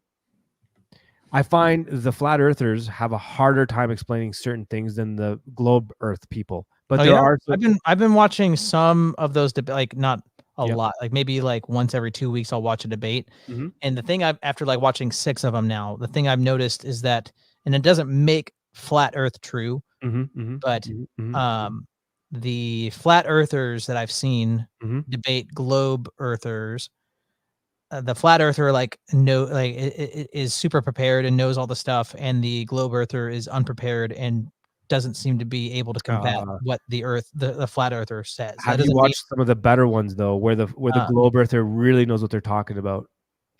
I mean, I've seen of some that like they know a lot of like the official narrative, but like the flat earther that is poking holes in it, like the guy doesn't like just keeps appealing to the science as he knows it. So he's not really like engaging with the argument, if that makes sense. That's true. Like that doesn't make flat earth true by anything. But like from I've seen 10 hours of just casually looking at debates, it seems like the trend from what I've seen is that flat earthers are way more invested in and understand the arguments more than the globe earthers. So there's a disparity between the discourse. That's true. I don't know where I fit on a lot of this stuff. So to be clear, I do understand. I've heard decent arguments on both sides, but it's like the Tartaria thing. I didn't really buy into that one.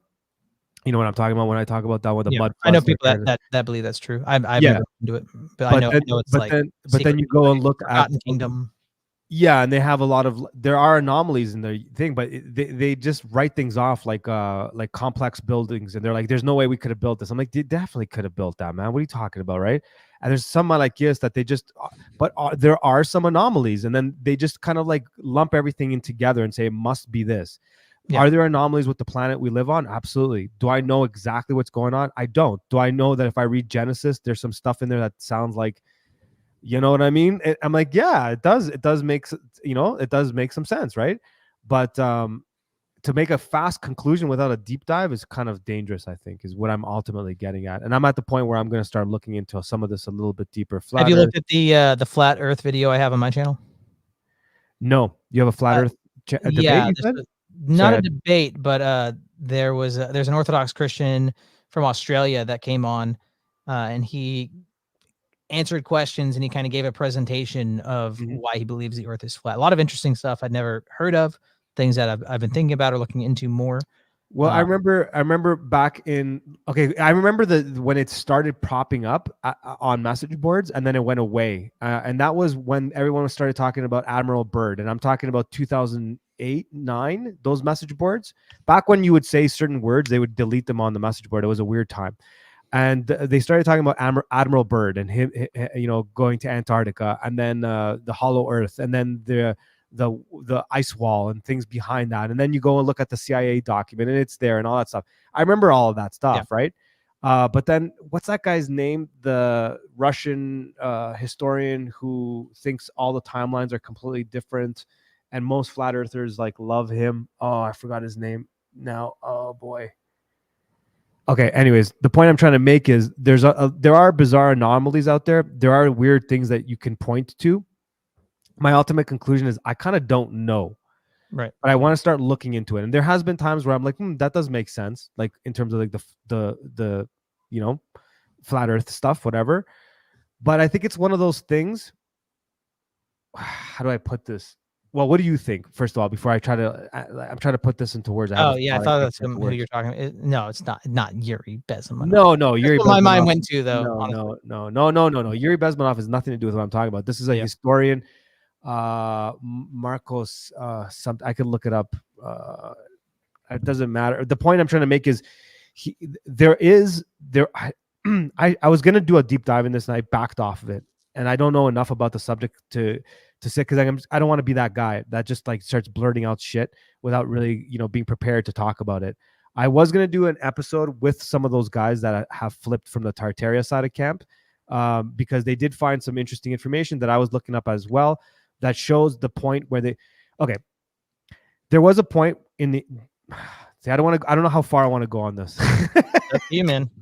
Because it's clear that there has been a moment where they started to rewrite stuff as we see it online. Okay. And I'm not talking about in history, I'm talking about online. And they started to take certain truths and make little camps, just like they always do. And even if you do go look at the Tavistock Institute's way of social engineering people and getting people to fight, it's clear that they were talking about making echo chambers where they take half truths and they put people in these little echo chambers of half truths, and they on their own start to replicate this noise where they start to create more content to fit that narrative, right? Can we see that everywhere? Whether even if you're talking about Kamala Harris or whatever, you see it everywhere. You see it everywhere in every subject, right? Yeah, it's just the fact checkers, man. They're watching out for us. Right. So there was a point when they started to drop a lot of this flat Earth stuff and Tartaria stuff, and it started to bubble up. Yeah, I should get these guys on and talk about it, because they were making references to. I should stop talking about it because then I'm going to get myself in trouble. I'm sorry. It's getting interesting, but I'm at the same time I don't want to say too much because I rather say stuff that I'm more confident on. Do I believe there's a lot of bullshit scams out there? Absolutely. Do I think the moon story is the way it is? Absolutely not. No. Do I believe NASA on 90% of the things they say? Absolutely, I do not. Yep. So let's just get that clear. Yeah, I don't think we can really have access. Maybe we could like have more of a case for one or the other, but I don't. I agree. I in the video, the stream, I asked the flat earther why the conspiracy? Why would if all of the governments are in on it and they're keeping it from us? Why? Mhm. And like evolution being a conspiracy makes total sense to me. If we can, if the governments can convince us that we're just animals, that we aren't made in the image of God, that we evolved through this process of death, then we can be more easily manipulated because we've killed God. Yep. That makes a lot of sense. That you can Totally. clearly see like what power that gives somebody to implant this mind virus into somebody Mhm. this anthropology. Like, okay, well, what power does somebody derive from the flat earth being hidden? And he said, well, if it's a contained universe with the firmament above and there's no outer space, no infinite galaxies, infinite planets in it, because you'll hear like a common atheist argument as well. There's billions of stars and billions of planets and none of them have anything on it. There's no life. That doesn't sound like a very ordered universe. That doesn't sound like God has a plan. Which to Mhm. me, like, that's not super airtight. Like, it has to be like that. Like with evolution, it's like, no, like you pretty much have to say that there's no God. You pretty much have to say that there's no, that we're not made in the image of God. You have to say that death is natural. Yep. But with that, I could say, well, that's kind of a disposition of the heart, because you could look at it. Let's say it's the spherical Earth. It's spherical, and it's got all the billions of planets, whatever.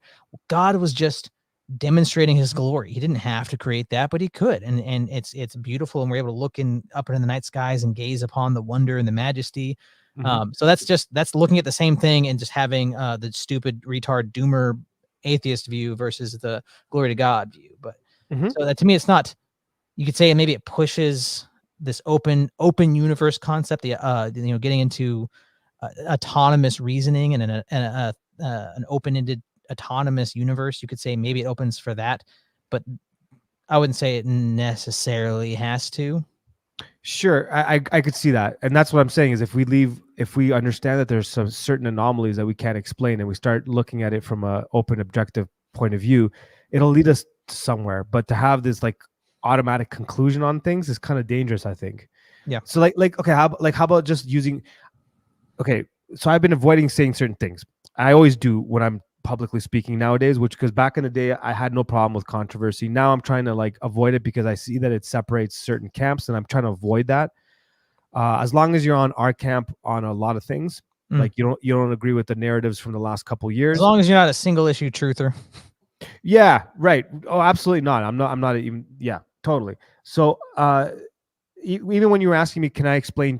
Could someone that believes the Hermetic stuff come to the conclusion that God is triune? And I said yes, and I gave you my reasoning. Right. I like to use those kinds of examples. Or when I was talking to that atheist guy on your channel, what was his name? Yeah, Anson. Anson.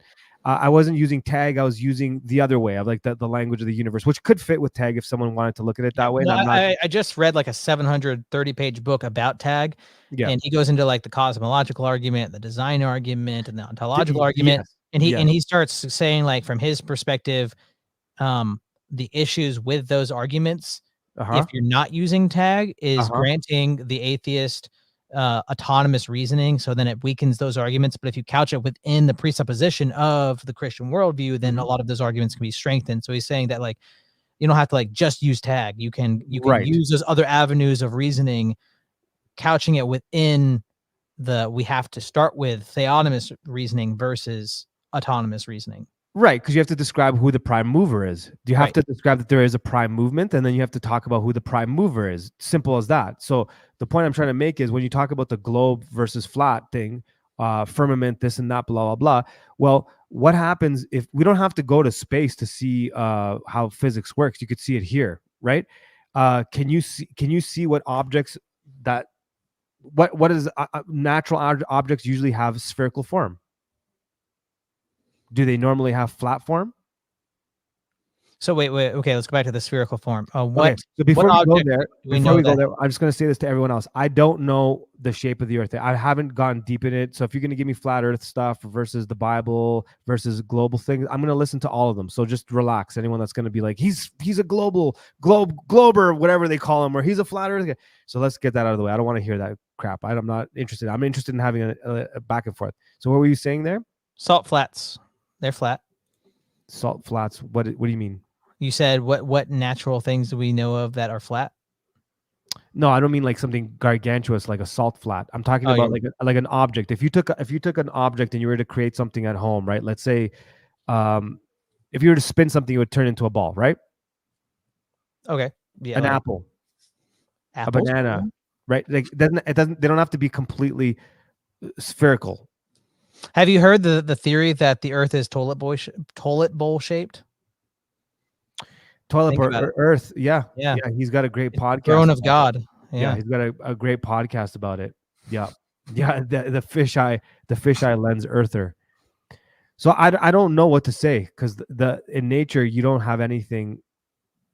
Well, where do you lean? Do you lean towards flat or do you I mean, round? I lately, don't think it's necessarily round either. By the way, I mean, I would say I was just totally, I had the total assumption that it was spherical in that model. Mhm. That's just how I look at it. Yep. But I would say in the last year, I have tried to like walk around my day or like I'm driving or whatever. And I'm like, let's just try to look at it as if it's flat. Mhm. And like, what does that do? Do I feel different in my surroundings? Like, or does it, whatever. I mean, I think it's an interesting kind of thought experiment or whatever. But I would say I don't know. It's one of those ones I could say maybe I'm leaning flat Earth just because I've been trying to put myself into that headspace when it like I definitely was not in that headspace at all. Didn't view it at all like that. Like, oh, the sun's going up. Okay, the the Earth's going like this. Mhm. So what I actually think is true, I would say I'm like in the middle of I don't know if we have access to either. I haven't really heard a good argument. Not that I've done a crazy deep dive, but Mhm. I haven't heard like, oh, okay, that's it Yeah, from me either too. side. Me too. Me too. Me too. I've heard That's really it. interesting things that made me go, oh, I Me too. haven't thought about that, and I haven't Me heard a too. good response to that. Me too. And like I said, I've been trying to put myself into the cosmology of flat Earth, so I feel like maybe like you could say I'm in There's that one. just There's because I'm one. trying to put myself in the headspace. But There's one debate where the flat earther completely gets annihilated and destroyed, but I don't like the guy that's destroying him. Mhm. And I have seen debates where someone that I agree with completely gets blasted and loses. So I'm going to put that out. I've watched that.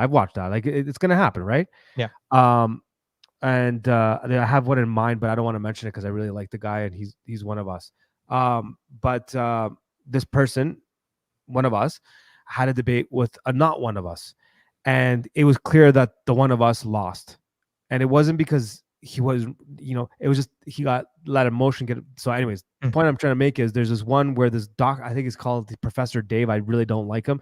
He kind of reminds me of Destiny was a professor, right? That's disgusting, right? I That's saw gross. that man shirtless, and I've Oh. Yeah. needed to Yeah, wash yeah. my eyes. Yes, since yes. he's That a guy little gets under my goblin man, dude. skin. He gets under my skin. He always did. And the other guy is a flat earther, a very famous flat earther, and he does get annihilated. He does get destroyed. And the guy that I don't like, the professor version of Destiny, was really yes, Professor Dave. So Dustin got it, not Professor Dave. I can't stand Professor Dave. Is he He's such a Destiny jerk. guy? Yeah, he's like so Dustin nailed it. It's he's like Destiny but a professor, and he just I just don't like him. And he debated a flat Earth guy, and the flat Earth guy just got blasted, man. But I watched that same flat Earther have a conversation with someone else, and he made me think. There was some good arguments, so I don't know, but I haven't also given it a lot of research time, so I might eventually do so. Simprofirios has a spiritual son who works for NASA. I wonder if the issue has ever come up. For sure. He's not a professor. He's a high school music teacher. Yeah, I know. Dustin says, I know what he is. I'm just saying he's like a jerk, but he does know how to quote scientific stuff. That's what I'm calling him. A professor in that sense. No, he's not an idiot. Look, Professor Dave is not an idiot. I don't mean it like an idiot like that. He's a jerk. He drives me nuts. I don't know why I'm sitting here going back and forth with Screwed Up Rebellion. And Dustin, both of them. Hello? Did it freeze? No, I'm here. Oh, you look paused. No, Yeah, I don't know. It's an I interesting still have a subject. lot to say about this. You have a lot to say? No, not Oh, really. me neither. Me neither. The thing I'm trying to get at is I will one day go down this rabbit hole, but I find that in our culture, especially now more than ever, people love to be in these little silos and pick a camp and then double down on it. So I've said this a couple times recently, if someone ever showed me something in orthodoxy that made me question orthodoxy, they said, "Would you leave?" I said, "Absolutely." If you can get me to question orthodoxy, I have not found a hole as of yet. But if I do, I will start going down that hole. I won't deny it. Yeah, I'm not I mean, gonna I think you believe should follow something like truth. I think that truth leads to orthodoxy. that's what it did with me. That was always my guiding principle. What is true? I mean, especially when I was in catechism class every week, I was never more proud of being a Protestant than when I was becoming Orthodox, because I was Mhm. fighting against it. I was like, no, like, I'm not I was adamant that I was going to defeat orthodoxy, just like I Mhm. defeated all the other ideologies and false religions that I'd come up against before. Mhm. And orthodoxy totally vanquished me. Every argument I had, it was like, 100 reasons why that doesn't make any sense, and you're not thinking about this and this Bible verse and this Bible verse, Yeah. and all these 400 church fathers don't agree with you, and can you prove that that's historical? And in this council, I'm like, I will get back to you. And it was Mhm. just like a year and a half of my position being systematically dismantled, and me being like, I don't admit defeat. There has to be a way. And I come back and like, That's if it. I'm honest, I cannot defend my Protestantism against orthodoxy. Mhm. I got to the point where it's okay. If I'm going to remain Protestant, I have to admit that I am smarter than every Christian for 15, 16, 1700 years, and that they're all wrong, Yeah. and Yeah. that I'm right. Yeah. It's not a Yeah. good move. No, it's not a good move at all. It doesn't make any sense. It doesn't make any sense. But that's the thing with beliefs, right? Yeah, they're hard. It takes a certain person to be able to say that they were wrong. They were wrong. So in terms of what I'm looking at here, yeah, I look for holes all the time. I haven't found one. So if someone wanted to give me the best, not that I want to go back to flat Earth, but if someone ever wanted to give me the best thing to make me think about it, is Genesis. I have to understand what that description is there. What are they describing there? I mean, like the thing in Genesis the most to me is like the firmament. Like, what is That's what I'm that? talking about. Yeah, Is that's what I'm that talking something that's still there? Like, about. is there an effect of the fall that we don't have access to? Like, was there change? I mean, that's like one thing. Like with the problem of induction, looking at like, as you're assuming that the past is like today. I mean, Christianity kind of assumes that the past is not like today. Mhm. That eventually there was a beginning, there was creation ex nihilo, there was the fall from the garden. People lived for hundreds and hundreds of years until they didn't. The effects of sin were getting more and more with each fall, with the Yeah. killing of Abel, with Tower of Babel, that we were descending from the mountain. Like things were changing. The past is not like today. Mm-hmm. Yeah, it's true. That's why that's there's a lot in there. Manny was rereading it recently. I'll probably go back to reread it again now because I have a lot of things to think about. And there was a video done by Telos Bound. Do you know Telos Bound? Yeah. He just did one recently about Adam and Eve massaging cat ladies or something like that. It's like a brand new one. It's really good, and it got me thinking about a lot of stuff. I'm gonna go back and read it. Read Genesis. But that's the kind of thing that gets me thinking about a lot of these things that are quote unquote supposed to be science that we're supposed to take for granted. Yeah, tons of it is just assumed, A lot of it, yeah. unquestioned Totally. dogmatism. Totally. Well, that's why I was challenging this to go back, not to go back completely to the flat Earth Tartaria thing. What was his name? I forgot his name. I just had the guy's name just came in my head and it went away. The Anatoly Fomenko. That's the guy who the Russian who rewrote a bunch of history books, whatever. To go back into that, like I acknowledge there's some oddities and weird things that flat earthers bring up that make a lot of sense. and same thing with a lot of anomalies. But they overly go, see, anomalous, it must be this. Do you know what I mean? Right. They're doing the same thing that the person on the other side that's supporting, evolution or whatever, they're doing the exact same thing. They're behaving the same way. Just like I watch woke people, and then I watch like the other people on the other side. They're doing the same thing. Like whatever side you're on, it seems like you're being. That's why I was talking about Tavistock and putting people in groups. If you read those documents, they literally talk about doing that, and everybody fights against each other. You know what I'm saying? So my conclusion is what I'm saying. There are these anomalies. There are weird things. I'd like to know about them. But whenever I go to talk to someone that has a religious point of view on something scientific or non-scientific, they both have the same argumentative stance. They're like, it's got to be this. It's got to be that. I'm like, how do you make these conclusions so quickly? Like so quickly. Like I saw even some arguments in the chat that are like that. Oh, it must be like, it must be this. I don't see any arguments. I mean, I think it's people should just seek truth. Yeah. At all times, in all things, even when it hurts. But like, I think we should also try to be careful to. I mean, I a big part of me likes saying certain things or making certain moves because they feel strong or confident. Like, sure. Being able to just be like, yes, it is the year of our Lord 7,000. What was it? 530 or whatever. Like, the earth is young. Cope. Like those kind of things would feel really good to say. I think that's true. I think Yes. I think that makes way more sense. Yes. But I think it can feel really good to say because the people that oppose it don't really know what they're talking about and they're just saying something dogmatic. Mhm. So to say the thing that they think is just like, you have to be a troglodyte to say it with such gusto. Yeah. It feels like a very dominant move. But Yep. I think in general we should try to stick with what we can say and be certain of. And when they're like, oh, you have to be young Earth. I don't think that's true. Like I said, Right. If you can show me what dogmatically old Earth would contradict orthodoxy and why theologically it contradicts the faith, Mhm. that's what I want to hear. Mm-hmm.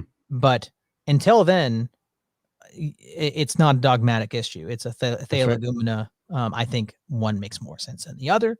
Mm-hmm. But if like I said this on stream earlier today, I think that I have a guy I know that one of his main reasons for not becoming Orthodox when he discovered it and was talking about it all the time was that he would never give up smoking marijuana. And he heard that the church doesn't like marijuana. Yeah. So he's like, I'm just not going to. I'm good. That's I'll never stop smoking weed. I'd never do that. It's for for my health, for my it helps me psychologically or whatever.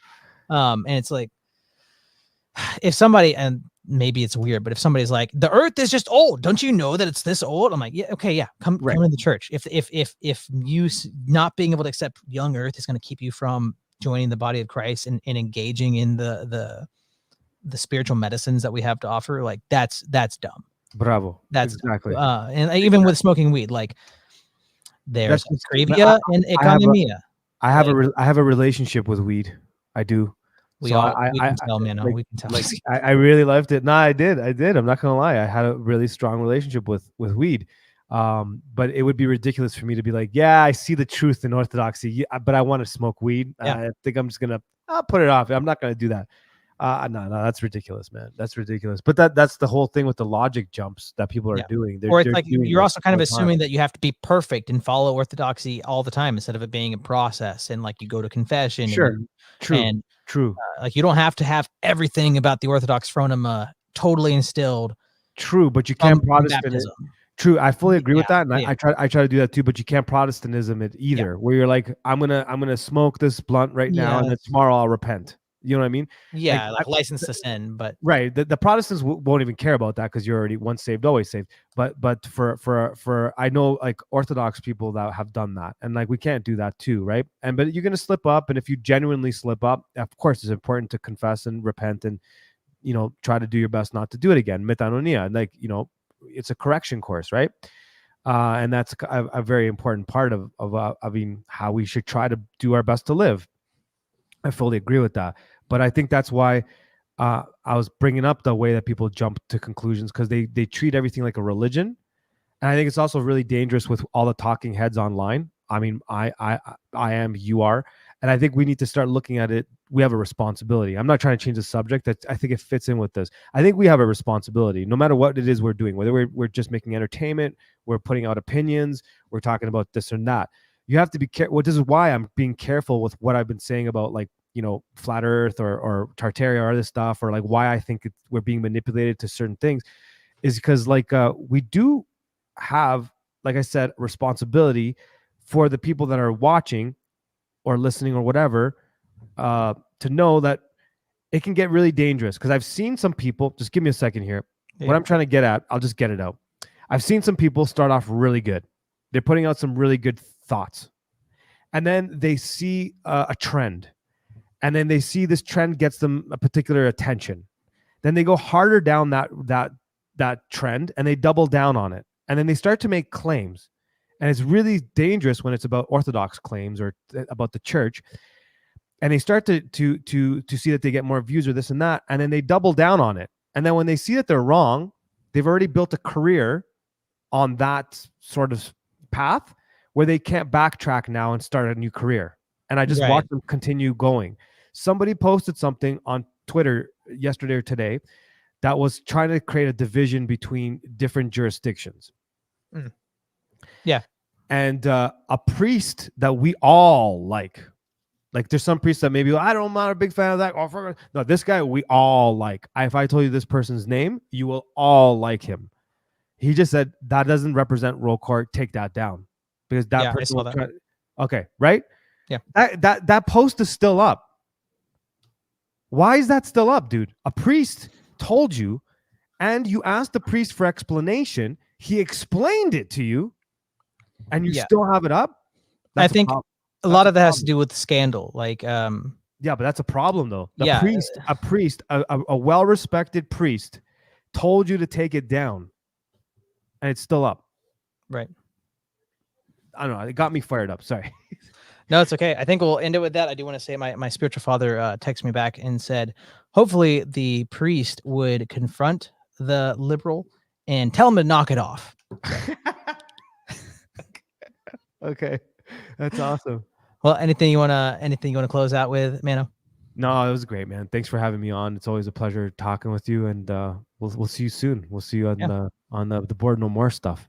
Yeah, next Thursday, perhaps. Perhaps. I'm waiting for a priest to confirm whether they're going to be doing an interview. If they do the interview with me, I can't do it that day, so I'll let you know. Okay. Yeah, just let me know. And if you wanted to give yourself one quick shout out for all the 18 people watching us right now, okay, and then we'll close it up. Study of Stuff. Follow the channel on YouTube, and just do that for now, because we're doing stuff over there. Things are happening. Yeah, link is in the description right now. Thanks, brother. Have yourself a good night. You too, man. Adios. All right, everybody. Farewell.